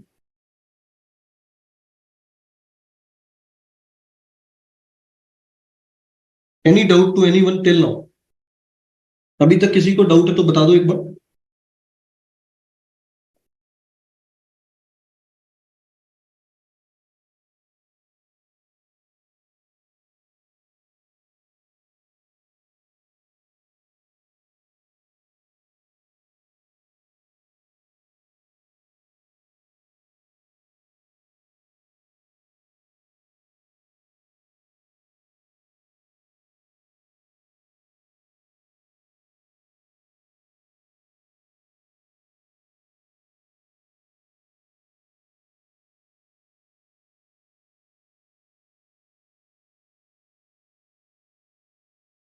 Third is completion of a physical proportion of the contract work. That is already discussed. If we have 3 floors and 1 floor is already completed, and we know that very well that 1 crore each for each floor is there. Total contract goes revenue is 3 crores, 1 crore for each floor. We know it very well. And 1 floor is already completed and delivered to the contracting.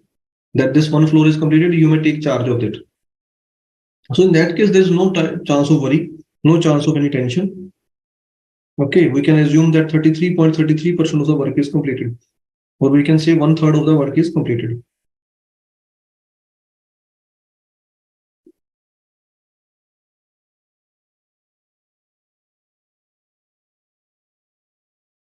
So what is the compilation of contract revenue? What will be included in contract revenue? Let it be very much clear. One is the initial amount, whatever is there, whatever has been decided, plus if any variation is there in the work, like earlier when the contract was given to me, then the design was something different. Later on, he has told me to change the design according to this, according to this. So variation comes to that work, and he has agreed to make me payment of that variation. So if we are expecting that this much amount, or if it is probable that this much amount will be received for the purpose of this variation, then that will be added to that particular initial amount. If the contract has been taken for 3 crores, later on he has changed the design and tell me to change it accordingly. And I tell him that if you will let it changed, I'll charge 50 lakh more. And he has agreed to pay me that rupees 50 lakh. It is probable that I will get that 50 lakh. So I'll add that 50 lakh in my 3 crore contract price. So my income is, my revenue is now 3.5 crores. Second is, it can be measured reliably. Means he says change this. I have changed it, but it can't be measured reliably that how much payment will be received for it. Till now, it is not possible. Later on, we will be able to understand. So whenever we will be able to understand, we will add that in our revenue. Till now, if we are not able to understand, we can't treat it as our revenue. So whenever it will become to our notice revenue, to enter to books में करना ही नहीं है. We will not going to enter it in our books of account. It is just for your knowledge. Second is claims and incentives. A number of times he tell you that if you will complete that work within the given period, then I'll pay you 20% extra. So that is an incentive to be given to me. Or if I like that work, then I'll get I'll pay 10% extra. So if we are expecting that any extra payment will be received from contracting, then that will be added to the contract price. That's it. That means for the contract revenue. And what is the cost? Cost includes three costs. One is the actual cost, whatever is directly attributable to it, directly incurred in it on it. Second is attributable cost, like overhead cost. You have already started cost accounting, then you may know about the overhead. Otherwise, I would like to use the word indirect expenses or direct expenses. You know? So if we have incurred some expenses which are official expenses, like some expenses are incurred on the site, we know it very well, like material, wages, and all other expenses. But some expenses are incurred through office, because we may have an accountant for that, we may have an office for that. Office expenses are also to be allocated on it. So all those expenses which are not incurred directly, like you know it very well, in trading account we are entering direct expenses, manufacturing account we are entering direct expenses, but indirect expenses are entered in P&L account. Okay, so those indirect expenses which we know that these are to be entered in P&L account. Now, in case of construction contract, what will happen? Whatever expenses are directly incurred on construction, that is obviously a first point. Okay, second is these are the administrative expenses, office expenses. These are to be allocated to it. Like if we are working on 5 contracts, then we can allocate it on proportionate basis. That is not a point to be discussed in this case, but whatever expenses to be allocated to it, that is to be added in its cost. Or third is, if any cost which is customized expense, which is to be charged to the customer, like we have already discussed with the customer that you will have to pay me rupees 5 lakh extra for this particular task.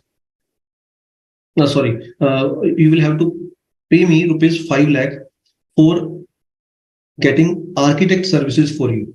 He says you may engage your architect. Whatever cost of that architect, I'll pay you directly. Contractee has mentioned me कि आप एक architect रख लो साथ में, जो भी उसके charges होंगे वो pay कर दूंगा. So this is a specific expense which is to be charged to that particular customer. तो जो specific expense हमने उससे charge करना है वो कह रहे हैं हम लोग. तो 3 तरह के खर्चे हो गए बेटा. एक तो एक्चुअल खर्चा जो उस पे कॉन्ट्रैक्ट पे चल रहा है ऑलरेडी. दूसरा जो हमने स्पेसिफिक खर्चा उससे चार्ज करना है. तीसरा जो हमारे एक्सपेंसेस ऑफिस में होते हैं, मैनेजर के होते हैं, अदर एक्सपेंसेस होते हैं जो हम डायरेक्टली उसको वहां पर एलोकेट नहीं कर, डायरेक्टली नहीं डाल रहे, पर वो इनडायरेक्ट एक्सपेंसेस, सारे इनडायरेक्ट एक्सपेंसेस को भी तो एलोकेट करना है, direct, indirect and other. Insurance taken of workers counted as overhead. Exactly. Sir, need some guidance from you as a peering group 2 after big gap. How to prepare? Can you please answer? After all the queries done. Fully understood, sir. Clear. Very good, beta. There are hundreds of students in this class, but only few students have sent me the answer that it is clear. It means for it is not clear to others. You know? I will have to assume it कि आप लोगों को मैं अच्छा नहीं पढ़ा रहा. कम से कम ये फीडबैक तो दो, नोट क्लियर. अगर अभी तक क्लियर नहीं हुआ तो लिख के भेजो नोट क्लियर. अगर क्लियर हो रहा तो लिख के भेजो clear. If it is not clear till now then write not clear. If it is clear write clear बेटा. Answer must be given. Okay, if I'm asking a query and you're not giving answer, then which type of student are you? I don't know. Student meant for those who is following their teacher. Whatever teacher says, student is doing. If student will do whatever teacher is saying, then he will be cleared in the exam. There is no problem at all. If student is taking his own opinions, taking his own mind, then how he will be clear? I don't know. To get it cleared, you should have to follow the teacher, no beta? Because you are not the chartered accountants, you are not the teachers, you know. So don't like this, no. थोड़ा सा हमारी भी सुन लो, हमारी सुनोगे फायदे में रहोगे. हमारा तो काम है बेटा आपको ज्यादा से ज्यादा अच्छी तरह से पढ़ाना. नहीं तो देखो कौन कहता है कि इस तरह से पढ़ाया जाए, हमें क्या दिक्कत है, हम तो वैसे भी पढ़ा देंगे तो भी चल जाएगा, बट क्यों पढ़ाते हैं अच्छा, ताकि आप लोगों को फायदा हो जाए बेटा. आप लोगों के क्लियर होने के पीछे मुझे बड़ा बेनिफिट होता है, बिकॉज हमारा माइंड शांत होता है. We feel self satisfaction whenever students are cleared in the exam, whenever students are cleared in the concept. So obviously it will give us benefit. A contract may provide for construction of an additional asset at the option of the customer, or may be amended to include the construction of an additional asset. So this is regarding an additional asset. if we'll get a contract, in addition to the existing contract, we are already working on a contract for a particular businessman, for a particular contracting. Now that contractee have given me an additional contract for an additional asset to be constructed. One thing is, I have already discussed you joint contract. Like I have been given contract for first floor. Then he has added me to give second floor. Or he have given me a contract for a building. Then he tell me in that building, just make this much amendment, or make one more room in it, or make one more bathroom in it. That is the part of that particular contract. We will have to add it in that contract only. Obviously, we will charge for it, but that will be included in that contract. But if he has given me a contract for a building earlier, then he has given me a contract for another building. So this is an additional asset. So that is to be treated separately, beta. Then second contract will be a separate contract. First contract will be a separate contract. Let it be very much clear.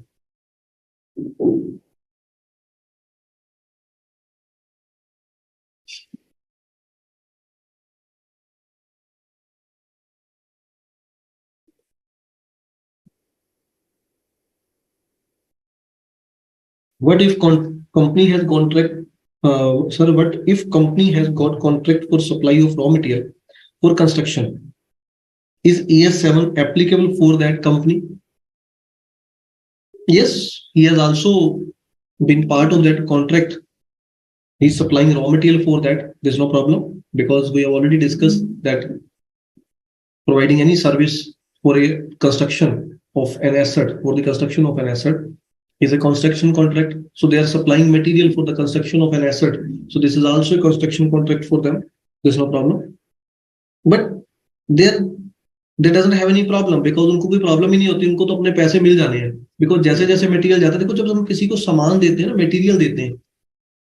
अब देखो एक person laptop बेच रहा है, और वो laptop इसलिए बेच रहा है कि आपने सीए का ऑफिस सेट करना है. आप सीए का ऑफिस अपना सेटअप कर रहे हो, उसमें 10 लैपटॉप्स आपको चाहिए.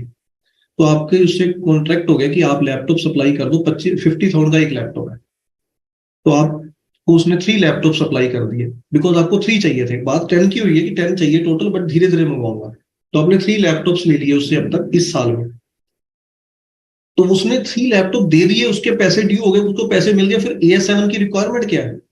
आप देखो AS7 की रिक्वायरमेंट वहां है जहां कॉन्ट्रैक्ट कंप्लीट ही नहीं हुआ, और जो अमाउंट जो आपने रिसीव करनी है और जो खर्चे किए हैं, उसका ना एस्टिमेट सा सही नहीं लग पा रहा, गुजारे लायक सा एस्टिमेट है. हम लोग उसको किसी ना किसी तरह से सेटअप कर रहे हैं. आप देखो ना, हम लोग कर क्या रहे हैं, हम कह रहे हैं ये रेवेन्यू है, इसको मान लो, ऐसे मान लो, ऐसे कर लो, ऐसे कर लो. अरे जहां रेवेन्यू की प्रॉब्लम है, कंफर्मेशन नहीं है, जहां कॉस्ट की प्रॉब्लम है, कंफर्मेशन नहीं है, वहां AS7 लगता है. जहां आपने सामान दे दिया उसको, आपके पैसे ड्यू हो गए भैया, वो अगर बीच में से कह देगा कि मुझे आगे सामान नहीं चाहिए, तो भी आपको भी प्रॉब्लम थोड़ा है. जितने काम आपने अब तक किया उसके तो पैसे आप लेने वाले बन रहे हो ना. So there is no problem. In case of supply of material by any person, construction contract is not required to be applied, because in that case we are not giving any service for, we are giving our material, and the amount for that material will become due once material is supplied. So there is no chance of any application of AS7 in that case. We can go for the normal trading and profit and loss account in that case, better. Exactly, better. Anuradha, you are 100% right. Very good. So I think this is clear. Cost is also clear. We are discussing about additional asset. Okay. So in that case, it will be treated as a separate asset. One thing, it is given as an additional asset. Second, it differ in design, technology, etc. Even then, it has to be kept as a separate asset. Or the price has been decided separately. It doesn't have any relation with the price of the previous asset. So in that case, it is to be treated as a separate asset. Changes in estimates. So change in estimate, we will have to apply AS5 in that case. Change in accounting estimates. If any accounting estimate changes there, like a percentage of completion change is there, or any change of contract revenue is there, any change of any type of estimate is changed, then we will have to apply as per AS4. That will be assumed as that will be applied, assumed as change in accounting estimate. What contract covers a number of assets? Each contract should be treated as a separate asset. Already simple, there's no problem, very simple. In this case, he says that we are working on number of contracts. Now, whether each and every contract will be assumed as a separate contract or a joint contract. Already discussed that they will be treated as a separate contract if separate proposal is given for each and every contract. We have submitted separate proposal for everything. Asset. Each asset has been subject to separate negotiation. Means price जो final करना है, whatever price is to be decided, that will be separately for each and every asset. And cost and revenue for each asset can be estimated reliably separately. मतलब उनकी अलग-अलग cost को हम निकाल सकते हैं, उनका revenue अलग-अलग हम calculate कर सकते हैं. अगर वो jointly ही हो सकता है, possible ही नहीं कि उसको cost और revenue को अलग-अलग आप कर पाओ, फिर तो उसको joint asset मानना ही पड़ेगा, otherwise उसको separate asset मानो. अगर आपने उसकी, ठीक है ना?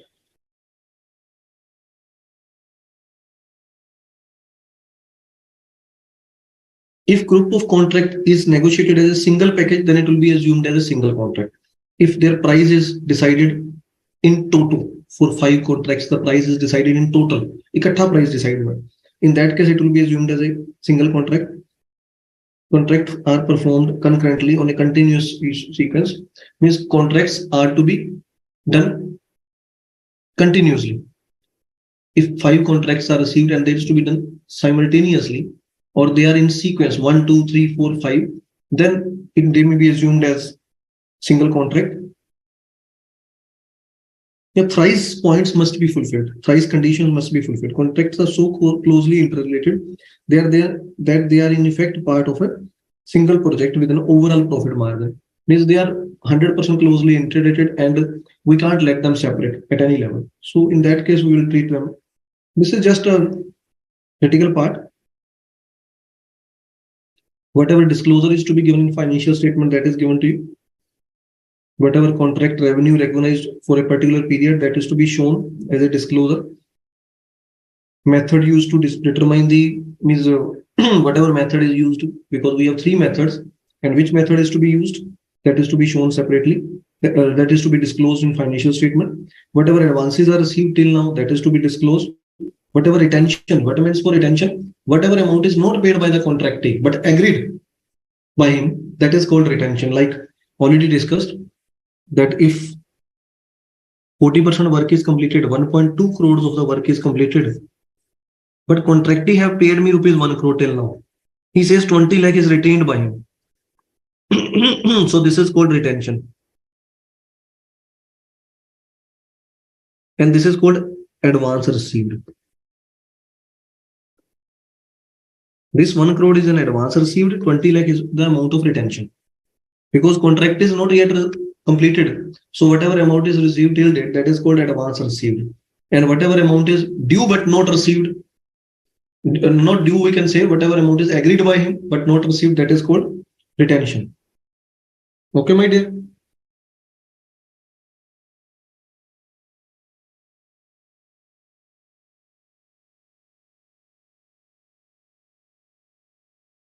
Exactly, Abdul.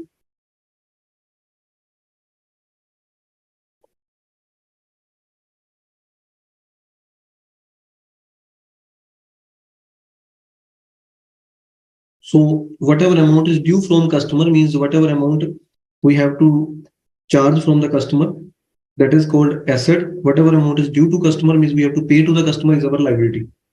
So it will be shown accordingly.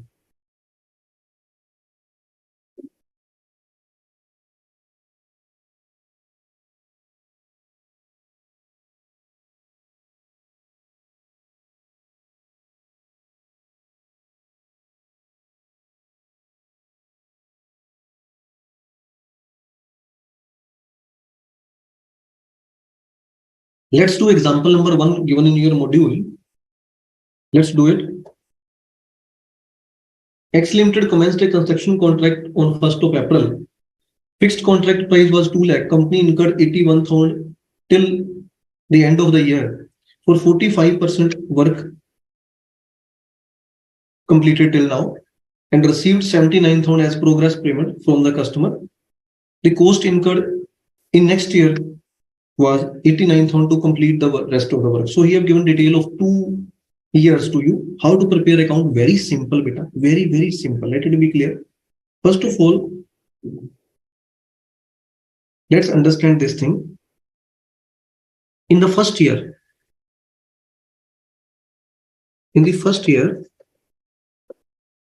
let's see, contract is 4 rupees 2 lakh. If 45% of the work is completed, that means for 2 lakh into 45%. This is the amount which is to be assumed as your revenue. So contract revenue is clear to everyone. Very simple, 90,000 rupees. Till now, he has incurred rupees 81,000. This is an expense incurred by him. 90,000 is his income. 81,000 is our expenses. So our profit is 9,000 rupees in the first year. Out of this 81,000, he says, out of this 90,000, he says 79,000 is received and 11,000, that is the balance amount, is retained by him. This is retention. This is not yet received to me. Is that clear? Is that clear? Very good. Do it for the second year. Now, in second year, what happened? The complete work is completed. So if complete work is completed, it means for 2 lakh is my total revenue in the second year. Because the full work is already completed. So the total amount due to be received is 2 lakh rupees. And total expenses incurred till now is how much? 2 lakh is my total revenue. And total expenses till now is 81,000 in first year, 89,000 in second year. Okay. So accordingly, we will get the profit. See the solution.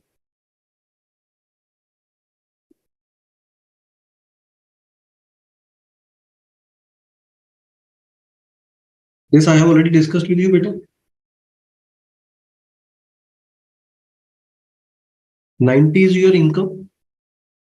81 is your expense. 9 is your profit in the first year. Obviously, in the second year, what will happen? Total 200 is my revenue, out of which 90 I have already considered in first year. So how much is the revenue to be considered in the second year? 110. Because total revenue is 200, out of which 90 is already considered. So 110 will be considered in the second year. And expenses, that is given to you, 89 in the next year. So how much will be the profit in the next year? 21. That's it. Is that clear to everyone? If it is clear, it means for complete AS is clear to you. You need not to worry. Just send me the point whether it is clear to everyone or not. Yes or no.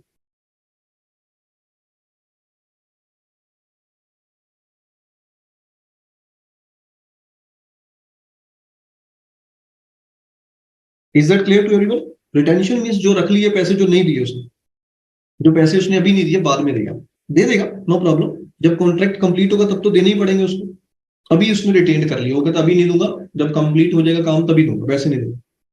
तो ये तो कॉन्ट्रैक्टी और contractor में आपस में agreed हो जाता है पहले कि मैं तो आपको 80% ऑफ द वर्क कंप्लीटेड की पेमेंट दिया करूंगा और जब पूरा काम कंप्लीट हो जाएगा तभी आपको 100% पेमेंट करूंगा. ये पहले ही वो फाइनल हो जाता है सब कुछ. Cost incurred to secure a contract can be treated as contract cost. Exactly, beta, right? Will be given along with the last payment. Exactly right, beta. Example is clear to everyone.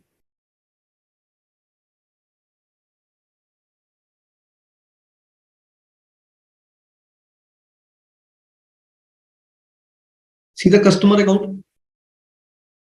Here, 90 is the total amount due in the first year, out of which 79 is received, 11 is pending. So that 11 will brought forward to the, just like a debtor account, this will be a contractee account. Two balance brought down. Then obviously next 110 will be the next amount which is to be due. Total payment will be received from him. I think this is clear to every student. Very good.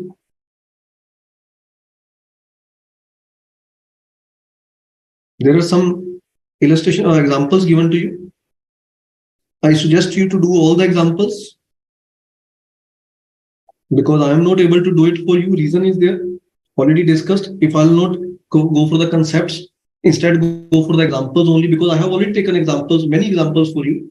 But from my side, few examples are given to you in your module. So it will be a beneficial thing for you that some examples are taken by me. Those are also for you. Some are given in module that you may do at your own. If any doubt, I'll take it in the next lecture. Now, after the break, we will go for the next ES9. Sir, have a break.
Welcome back after the break, beta. Good, very good. The student has mentioned that I'll review that in the break. That's very good. Nice. Branch and insurance claim accounting is not completed. Insurance claim, maybe I have completed for you. I already teach you insurance claim in the month of maybe November, maybe. Yes, I have taken that lectures. You should have to complete it. Revised construction contract. Please ask questions, sir. Very good. Shabash. So let's start with the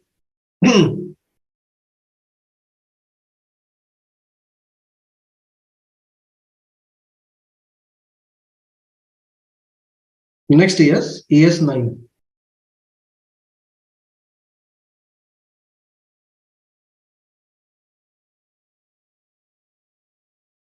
AS9. Yes, coming to that.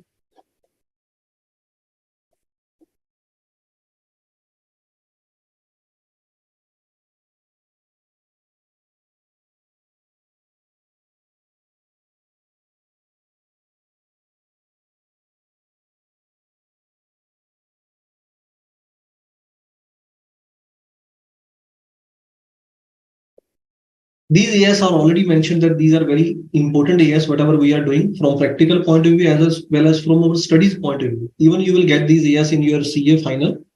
So, the relation has been started with AS in CA foundation and goes for the whole life. Description is given in this brief description is given in or covered in CA inter, and in CA final we have to go into depth. And in practice, we have to apply it practically. Okay. So this is all about AS. So you need not to leave anything in AS. You should have to go for the consideration of this thing that AS are really very important for you. This AS9 is a AS which is you can say which is blood of your accounting, because we are talking about revenue recognition. What means for the revenue recognition? It is just like a blood in our body. If there is no blood in the body can't run. Okay. So हम इसे अपनी body की आत्मा भी कह सकते हैं, blood भी कह सकते हैं, ठीक है ना. सो revenue recognition, when to recognize that revenue, that is the point which is to be discussed in this AS. It tells us the timing when to recognize the revenue in our financial statements. Also state the circumstances under which revenue recognition should be postponed, means when we need not to recognize our revenue. So two things are there, when to recognize and when need not to recognize. So both things to be considered. Now, what are the basis for recognition of revenue? That is to be discussed. Now, in case of ordinary activities, because we are talking about ordinary activities now, we are not talking about extraordinary activities or other activities, we are talking about ordinary activities. So in our ordinary activities, when to recognize our revenue? Revenue recognition, when we will recognize our revenue, it will be entered in our profit or loss account. We all know that, because revenue meant for income side of our profit or loss account. So that is known to everyone. Now, this revenue is divided into three parts in our chapter, in our AS. That is, first is the sale of goods. Second is the revenue from rendering of services. And third is by way of getting income from interest, royalties or dividend. Let's understand this first. Sale of goods means for we are selling the goods. Rendering of services means for we are providing services to someone. This is in case of professionals or in case of those persons who are basically dealing in services like architects, lawyers, all that. And third is by way of giving our amount, whatever amount is available with me, I am giving it to someone on as a loan, and I'm interested to get interest on that as our income. Second is royalty. I have authored a book. I have authored my first book in 2005, Law and Practice of Punjab VAT, when the VAT was applied. So that was a great thing for me, published by Bharat Law House. So when I have authored a book, what I'll get royalty against it. Means whenever those books will be sold, so publisher will pay me an amount against sale of each and every book as a percentage or whatever it is. So that is my income. Third is like now at time I am giving my videos to someone and they are giving me the royalty for that, in the same way. Dividend is what I have invested amount in shares or warrants. From there, I am getting dividend. So all that is there. But the specific thing is it will not deal, this particular AS will not deal with construction contracts because that is already covered in AS5, the AS7, sorry, hire purchase lease agreement, AS19, government grants, insurance contracts, because insurance contracts are not covered under any AS, but this is basically covered under Insurance Act because there is a specific act for it. So these four will not be covered. If you will get a query in your exam that how to treat insurance contracts, then if it is not in your syllabus, that is, if insurance companies are not in your syllabus, then you need not to give any answer. We will specifically write here that this is not a part of our syllabus. Okay.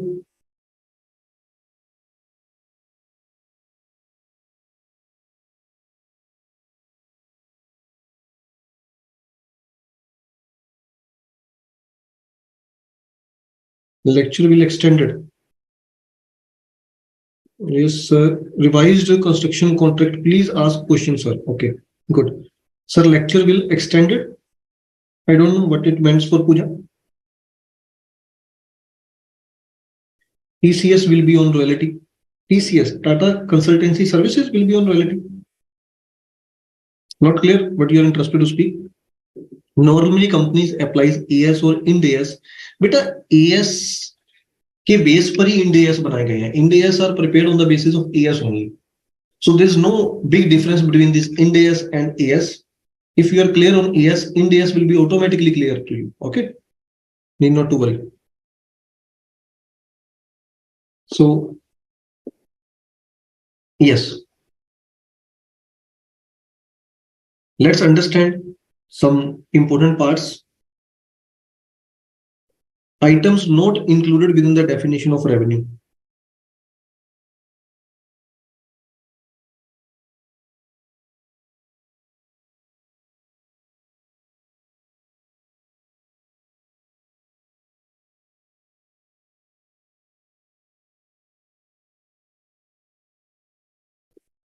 Just read it. I'm just starting something.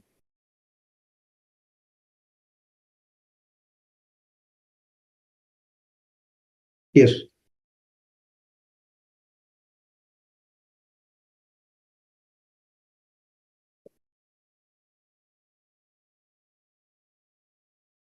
Items don't.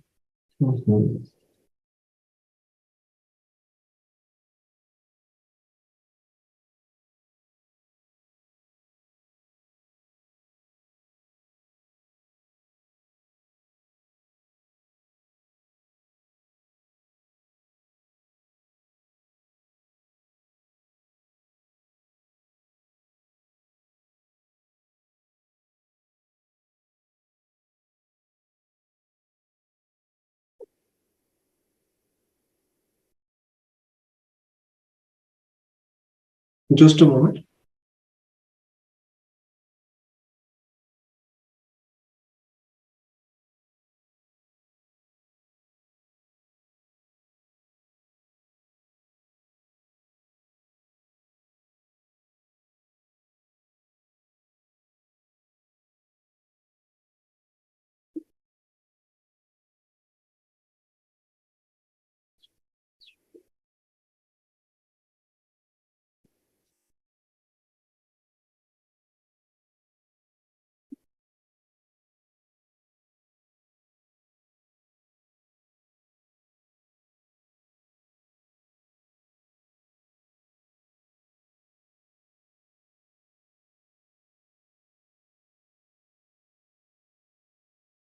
Yes, items not included in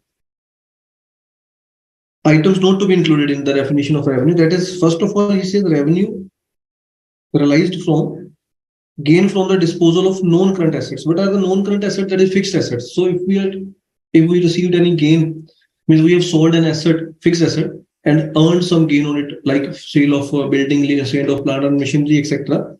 So then that is not to be covered under AS7. That will be covered under AS10. We know it very well. Okay. Unrealized gain resulting from the holding of non-current assets, that is revaluation of assets, appreciation in the value of asset, that is also covered under according to AS 10, that is not covered in AS 9, AS 7. Sorry, AS 9. Okay. Unrealized gains from the restatement of the carrying amount of an obligation.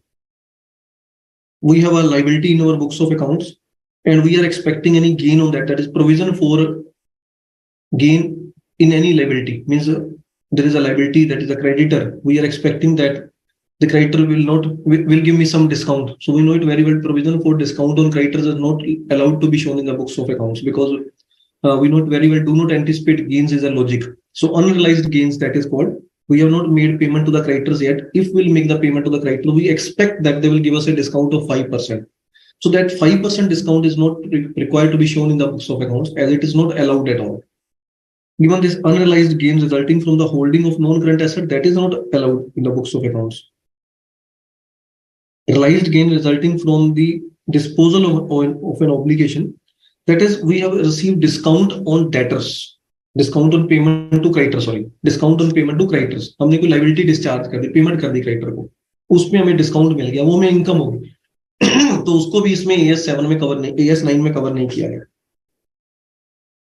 Realized or unrealized gain from foreign exchange. Foreign exchange rates are regularly changing in the market, and on that basis we have gained something, either realized, we have earned that gain, or we are going to realize that gain in future. So that is not required to be shown because it will be covered on a separate AS. AS 11 is there, separate AS is there. Okay, unrealized holding gain resulting from the change in the value of current assets and the natural herbs. So if there is a unrealized gain like provision for discount on debtors, like that is a loss. Sorry, this is regarding current asset, like our value of stock has been increased. So if the value of stock has been increased, that is not required to be shown in the books of accounts. We know it very well. As per AS 2, it is not allowed. We know it very well. Only future losses can be entered in the books of accounts, not the future gains. So due to that reason, that is not allowed at all. Simultaneously, he says, if we are dealing in agricultural products or herbs, हम लोग कोई agriculture products में deal कर रहे हैं, value of agriculture product आपकी increase हो रही है जब वो ग्रो होते हैं. आपको पता है जब हर्ब्स बढ़ती हैं या एग्रीकल्चर प्रोडक्ट्स और फॉरेस्ट जंगल में अगर हमने क्या नाम है उसके ट्रीज ग्रो किए हुए हैं, तो ट्रीज जब बढ़ेंगे, साइज बढ़ेगा, तो हमारी इनकम, हमारा उस पर एसेट की वैल्यू बढ़ती है, बट उसको शो नहीं करना किताबों में. वो इसके अंडर कवर भी नहीं होता, वैसे भी वो शो नहीं करते हम लोग, जल्दी भी शो नहीं करते. ठीक है ना. हमारे स्टॉक की वैल्यू बढ़ गई, अब हमें पता है स्टॉक को तो कोस्ट और NRV which ever is less पे डालते हैं, विच एवर इज हायर पे नहीं डालते, तो गेन का तो चांस ही नहीं है बुक्स में. Fix asset are to be entered in the books at cost, उसको हम लोग मार्केट वैल्यू पे तो डालते ही नहीं. तो इसलिए ये गेन तो पहले ही नहीं हम लोग डालते किताबों में, ना तो ये डालते हैं ना ये डालते हैं. ये एस 11 में कवर हो जाता है, तो इसलिए इन सभी को इंक्लूड नहीं करना है एस 7 में. Okay.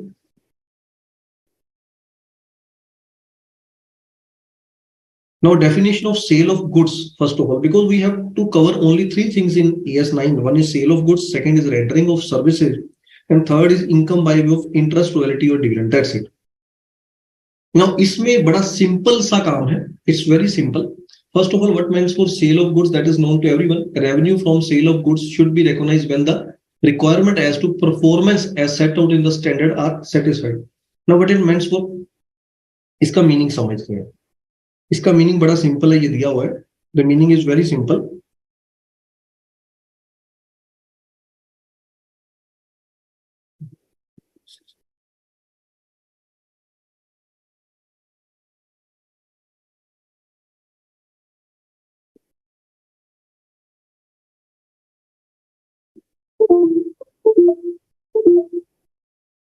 He says seller of goods has transferred to the buyer the property in the goods for the price. Means one thing is very much clear, the property in the goods is transferred for a price. Point is price means amount is there, or all significant risks and rewards of ownership have been transferred to the buyer and the seller retain no effective control of the goods transfer. Very simple. हम लोगों को जो cell of goods की definition करवाई गई है, किस में करवाई गई है? कमर्शियल लॉ में.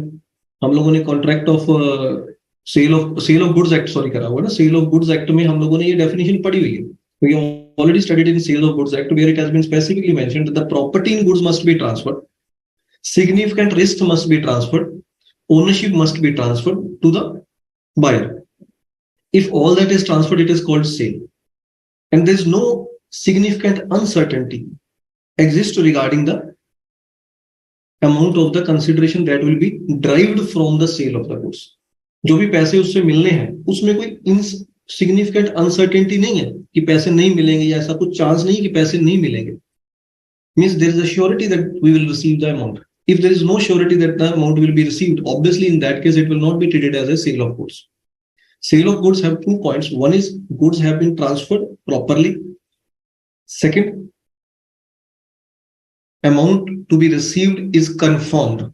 That's it. These 2 things are confirmed, then it is a sale. If NRV of stock increased, but it remained lesser than cost, then it need to be included. No, it's not a loss even in that case. In that case, when we will revalue that at the end of the year, obviously we will take again cost or NRV, whichever is less. So whatever the actual value will be there of NRV, we will take it in the books of accounts. So that will be as per AS2. Regarding stock, whatever is to be covered, that is as per AS2. Very good. So rendering of services, very simple bit. Whenever we are talking about rendering of services, there are 2 methods. Already done one method, proportionate completion method. That is, service to be entered in the books of account means income on the basis of services to be entered in the books of accounts on the basis of proportionate completion method. That is, a part of the work is already completed. So when we are expecting a part of the work is already completed,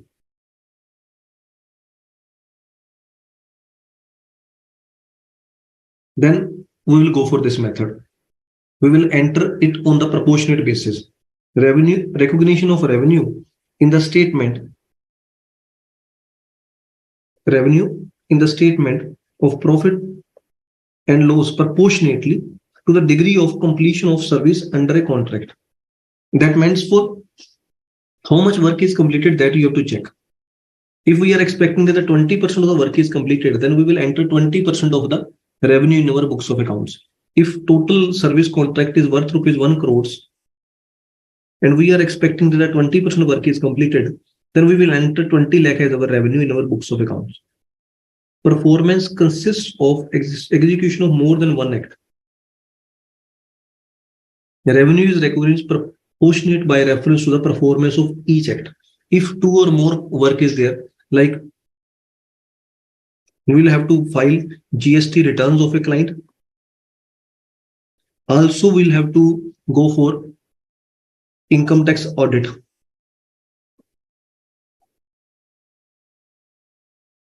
So for GST returns, we are charging 25,000. For audit, we are charging 20,000. So total amount is 45,000, which we are charging from him. So in this case, if GST returns are already filed by me, then I can enter 25,000 as my revenue in my books of accounts. There's no problem. Because audit is not yet done. So this 20,000 will not be entered in the books of accounts. Instead, 25,000 will be entered in the books of accounts. So there are 2 methods. One is when partial work is completed, on the basis of percentage we can get it, or we can get it on the basis of the work which has actually been completed.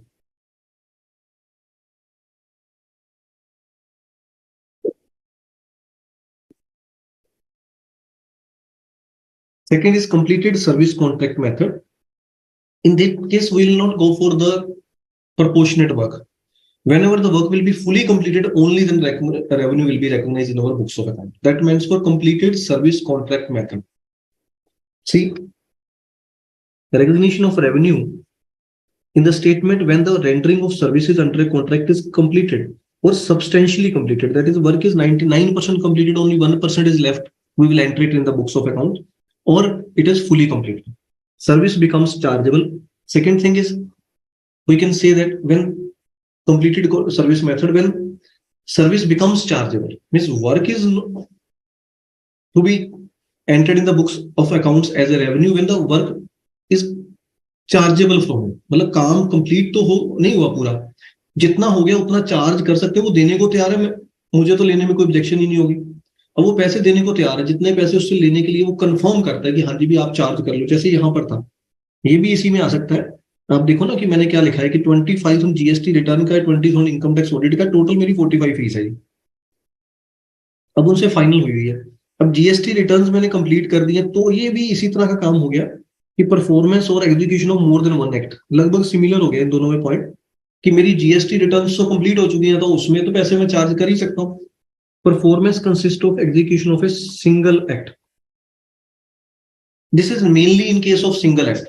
This is not in case of two or more than two acts, because in two or more than two acts, it is very much clear that we will go for this method. Okay, in case of single work, will not go for this method. Obviously, in that case, when the work will be completed, we will charge it. Clear? Any doubt to anyone?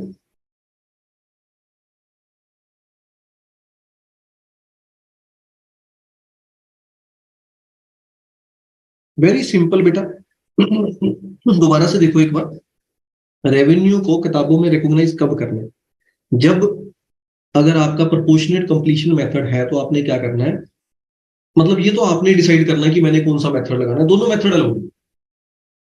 पहली बात तो ये clear कर लो, AS9 कहता है आप चाहे proportionate completion लगाओ चाहे कंप्लीटेड सर्विस लगाओ, आपकी मर्जी है। ये आपकी काउंटिंग पॉलिसी है कि आप कौन सा मेथड लगाना चाहते हो।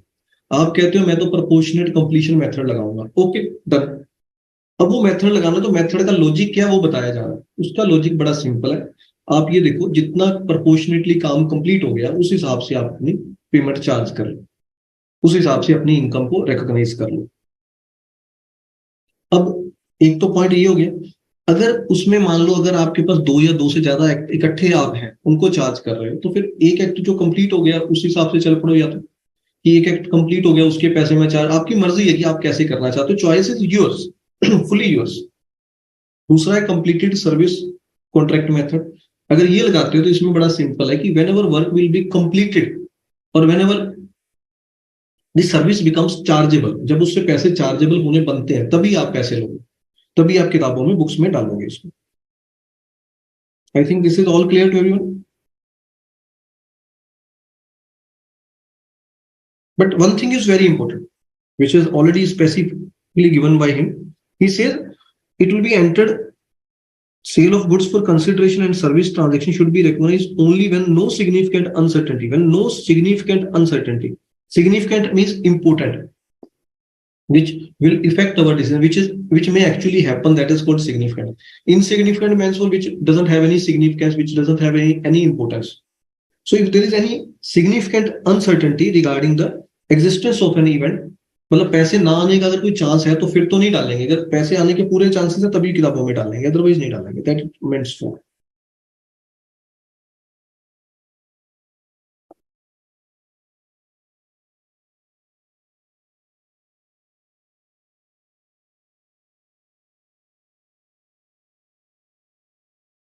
use of enterprise resources by other parties.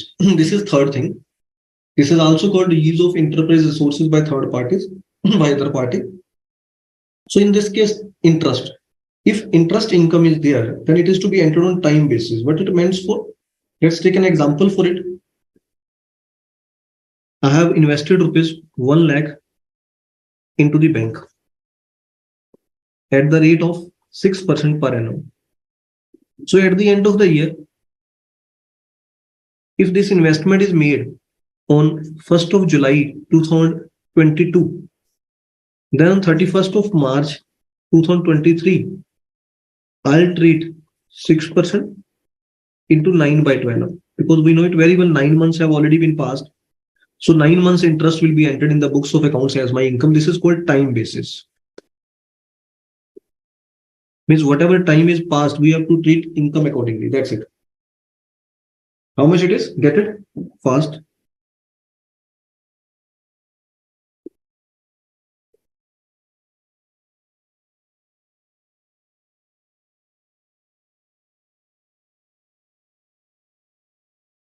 Get it? How much it is? Very simple. No stress, no tension.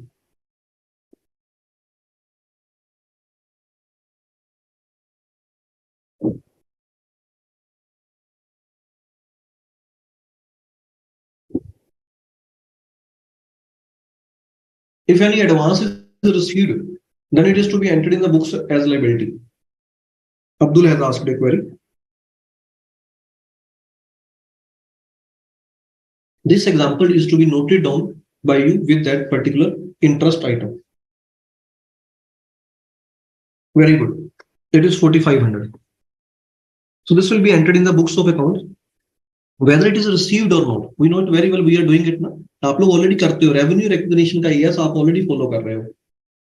Inventories का यस आप ऑलरेडी फॉलो कर रहे हो. AS1 आप ऑलरेडी फॉलो कर रहे हो. आप कई AS ऑलरेडी फॉलो कर रहे हो, इसलिए कोई प्रॉब्लम नहीं है. You are already following this AS in your studies and routine. Royalty. Royalty is to be entered in the books on accrual basis, depending upon the terms of agreement. Remaining is the terms of agreement, obviously, but it is to be entered in the books only on due basis. So, if as on the date, if my agreement is rupees 50 per book, at the end of the year, that is during 2022-23, I know that 1/3 books are sold. So my royalty due to be entered in the books of accounts is 50,000. So sale of books,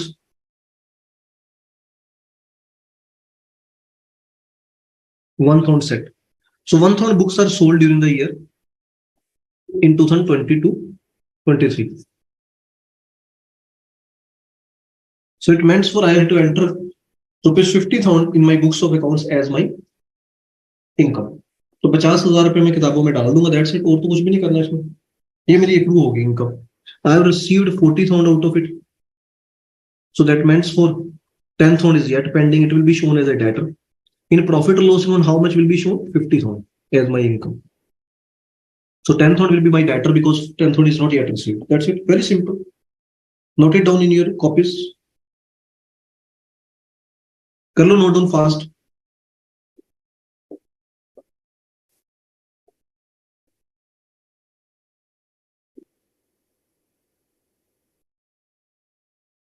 Noted?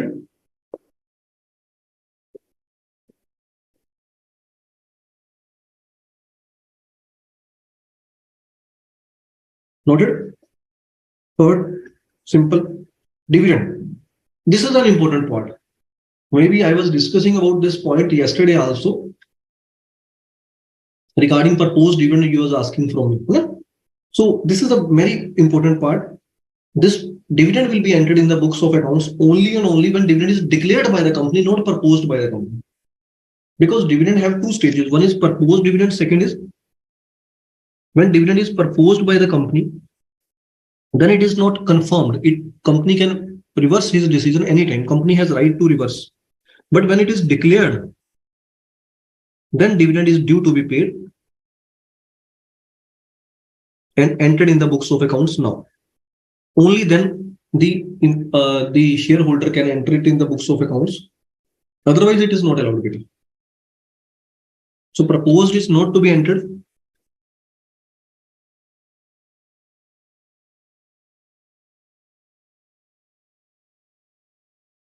If there is any uncertainty on revenue recognition, then this revenue is to be postponed. It is not and it is not to be entered in the books of accounts now, where the ability to assess the ultimate outcome with reasonable certainty is lacking.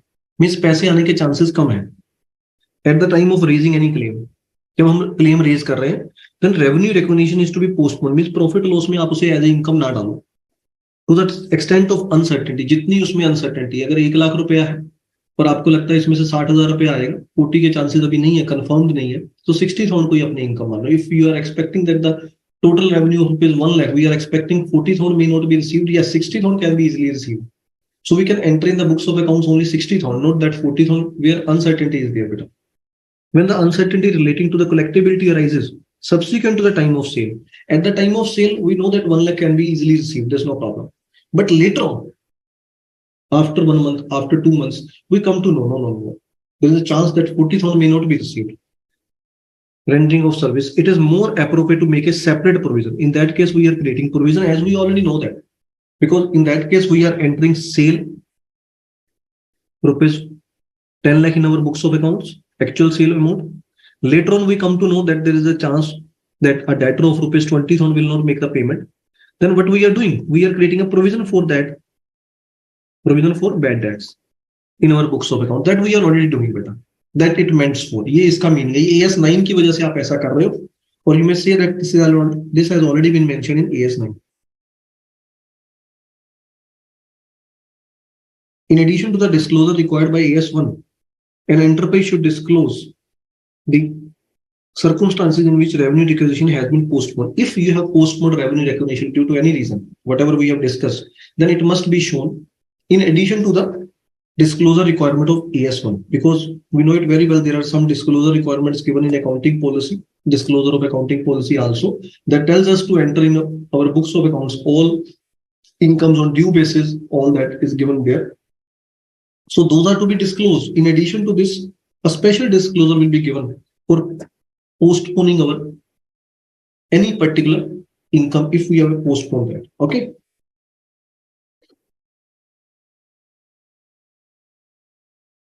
Very easy and simple to understand bit. कोई मुश्किल वाली बात मैंने नहीं करी अब तक आपके साथ.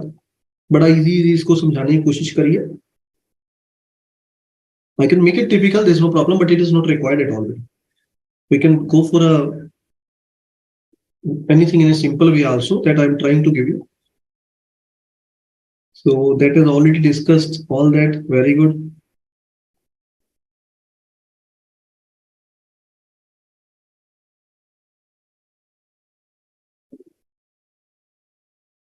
So when you will study this AS here, you will be able to understand many things. Let's go for an illustration. Illustration number 2, beta. What is saying? Y Limited used certain resources of X Limited, received 10 lakh and 15 lakh as interest and royalty from Y. So X Limited, Y Limited used certain resources of X Limited. Okay. So in return, X Limited received this much amount. You are required to state whether and on what basis these revenues can be recognized. That is very easy. Just we have to give the theory part, nothing else. As we have to mention that as per AS9 on revenue recognition, the revenue arising from the use of others, this is all given in your theory part. You may see that by other yielding interest and should only be recognized when no significant uncertainty as to measurability or collectability exists. First thing is this, there must not be any uncertainty. So second thing, interest is to be entered on time proportionate basis, taking into account the amount of outstanding and the rate applicable. Therefore, X Limited should recognize this as a 10 lakh rupees as his income. Royalty is to be entered on the due basis. Okay. Therefore, it should recognize royalty revenue of 15 lakh. A claim lodged with the next illustration number 3. A claim lodged with the railway in March for loss of goods of 2 lakh had been passed for payment in March 2013. Rupees 1,50,000. So he says a claim has been lodged in March 2011 and the claim has been passed in March 2013. That means for after 2 years, no entry was passed in the books of account when the claim was lodged. Advise P company. So when he has lodged the claim on March 2011, he has not entered it in his books of accounts. So how to treat it in his books of accounts in March 2013? So one thing is very much clear. You should have to write here that this is a claim. This is a claim which has been lodged by us. So collectability must be certain. If collectability is not certain, we need not to enter in the books of accounts at that time. So we may expect that in 2011, he doesn't have any expectation of receiving that amount. Due to that reason, he have not entered it in his books of accounts. You may see, we have written here, where the ability of assessing the collectability with reasonable certainty is lacking, we need it to be postponed. So when recognition is postponed due to the effect of uncertainty, it is considered as revenue when it is properly recognized. When it is recognized, when it is confirmed that it will be received, only then it is to be entered in the books of accounts, as we all know. So it will be entered in the books of accounts in the year 2013 against a claim. So this transaction cannot be treated as a prior bid item because this is not a prior bid item. We know it very well. So what it is, in the light of AS7, it will be treated as an extraordinary item because we are not expecting that this claim will be received. If this claim is received, like bad debts recovered, I have already discussed with you, that was an extraordinary item. So this is a claim received, which is not expected by us. So this is an extraordinary item, hence shown in profit or loss account under the heading as per AS5.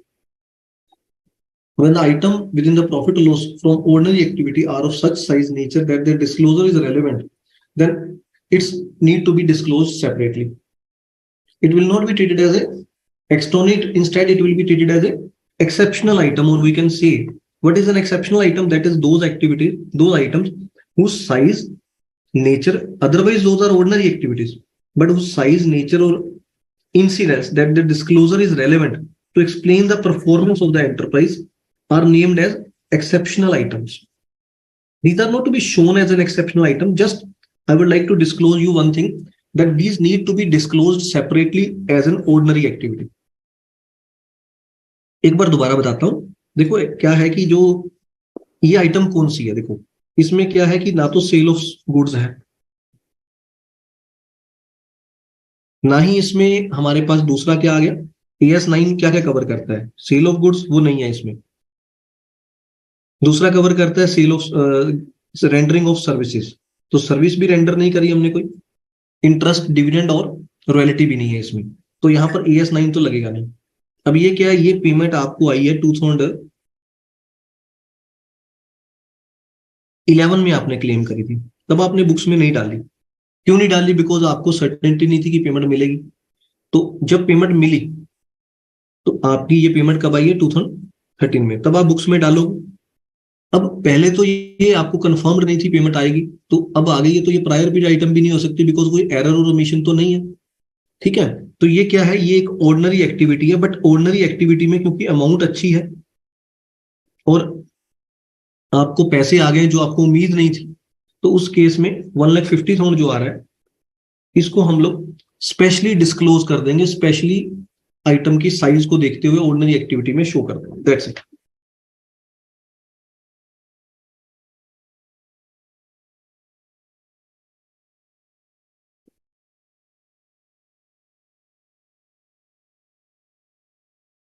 Provision is can be made only for losses, not for the gains. Abdul has asked, could we create a provision for that in the year 2011? No, beta. Provisions can be created for losses, not the gains. This was a gain which we are expecting. So no chance of showing any gain in our books of accounts, because do not anticipate gain is our rule.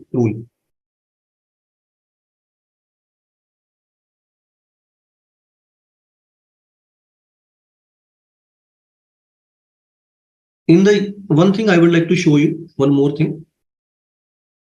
Let's see.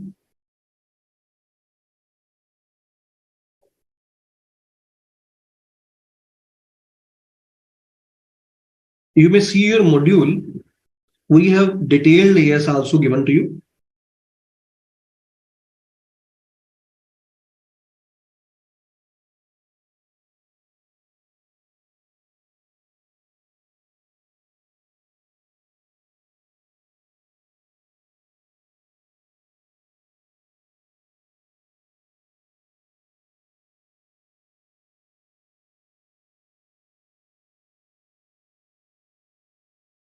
At the end of the AS, you have been given some case studies. I would like to suggest you to do that if those relates to your particular AS. Check it out, because there are 18 questions given to you at the end of the AS.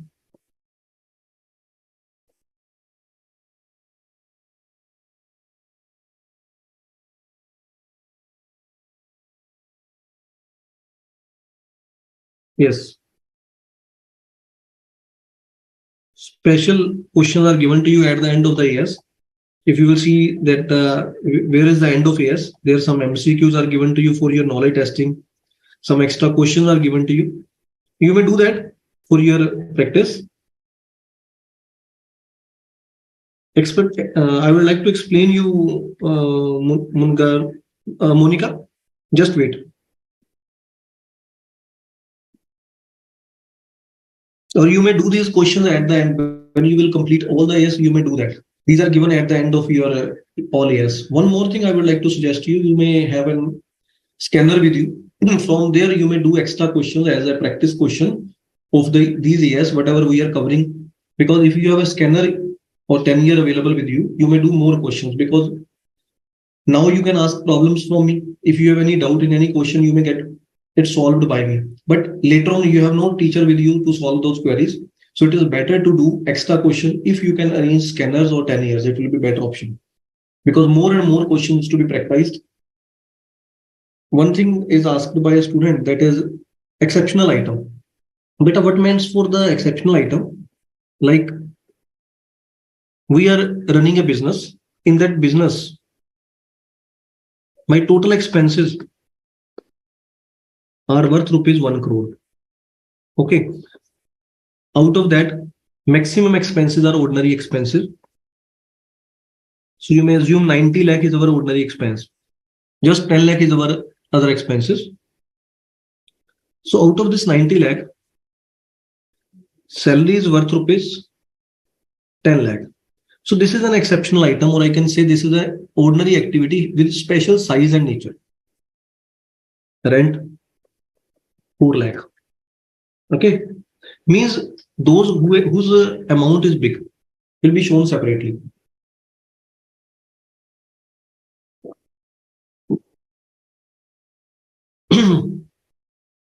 Salaries, rent, or any expense, any amount. Just I have received my sales are worth rupees 2 crores. Out of that, 40 lakh is my cash sale. So I will have to show it as a separate item in my profit and loss account. That's it, nothing else. In right side, in our assets, in our income side, I will show 40 lakh as a cash sale. Or there's a sale with digital sale, I can say. That is sale where income is received through bank. That is 15 lakh. So this is also a major amount. I have received an insurance claim worth rupees 4 lakh. So against 2 crore, it is a major amount. It will be shown as a separate item. These are all ordinary items. I have received bad debts recovered rupees 2,000. So this is not a major item. It is not required to be shown as a separate item. It may be shown in the other incomes also. If I have other income head with me in my income side, where I have shown some small minor incomes, in that I may add this 2,000 also, there's no problem. But if this is not 2,000, it is 2 lakh. It is to be shown separately as a ordinary activity. Is that clear bit? Is that clear, my dear Monica? So tell me whether AS 7 and 9 are clear to everyone. Any doubt? Send me yes or send me your feedback. Is that clear or not? बताओ भी बेटा फटाफट fast.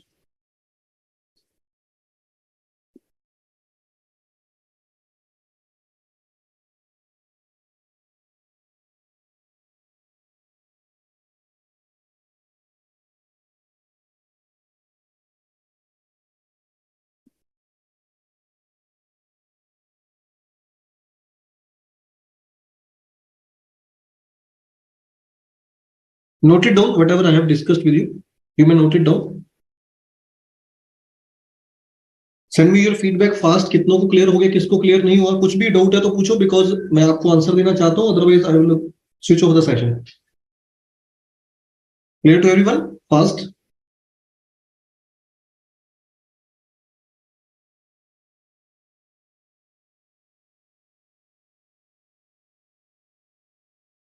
Tell insurance claim or branch account which to complete first.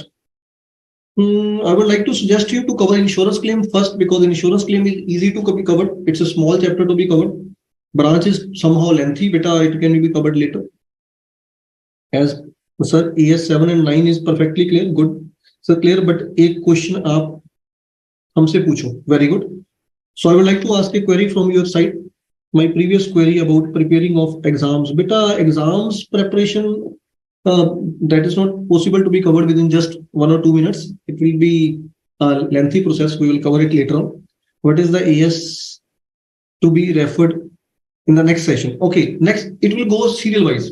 We'll cover AS on serial basis. So the next AS is maybe AS 14 and AS 17. So I would like to suggest you to read those AS in advance. Whether you have already done amalgamation or not. Amalgamation is already done by you or not.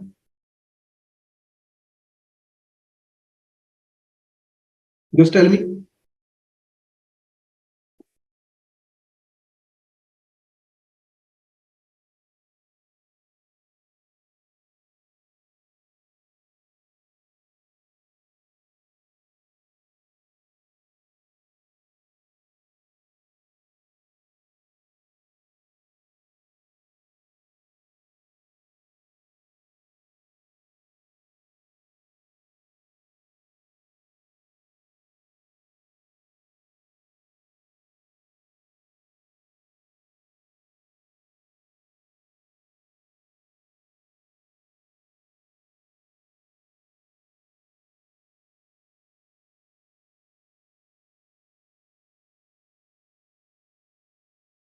I have asked the question from you. First, send me the answer.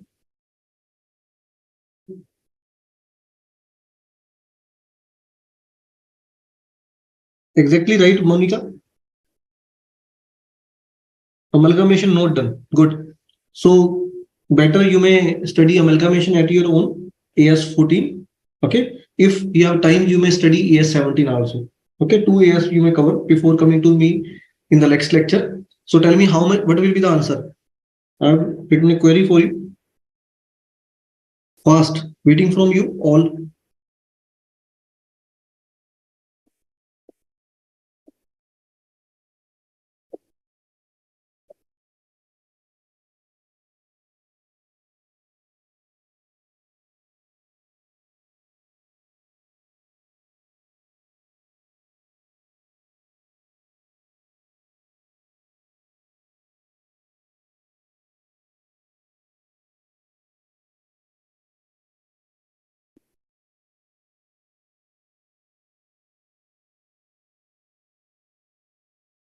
Fast. I have not received answer from everyone. Only few have sent me the answer. Aslam, you have not given correct answer. Correct answer is given by Shiva. Shivlani. Alok Shivlani. Very good. The answer is 8 lakh beta. Because significant uncertainty should be there to receive that payment. Yet goods are not yet delivered. How you can enter it in the books of accounts? Only that sale should be entered in the books of accounts where significant certainty is there. If these goods will not be delivered, then how you can get that amount? So this 2 lakh is to be postponed to the next year. Amount is due to be received from the debtors. Only then it can be entered in the books of accounts. Yet you have not sent this goods worth rupees 2 lakh to the customer. So how you can realize that? I'm saying goods sold rupees 10 lakh, bills are already made, but goods are not actually delivered. So goods are lying in my godown. So due to that reason, the right way is to enter in my books of accounts only rupees 8 lakh, remaining 2 lakh is to be entered in the books of account next year. Very good. Many students have given the answer. Very good, shabash. So this is all about understanding. Already you have done all these things in your routine studies. Okay. So all the best.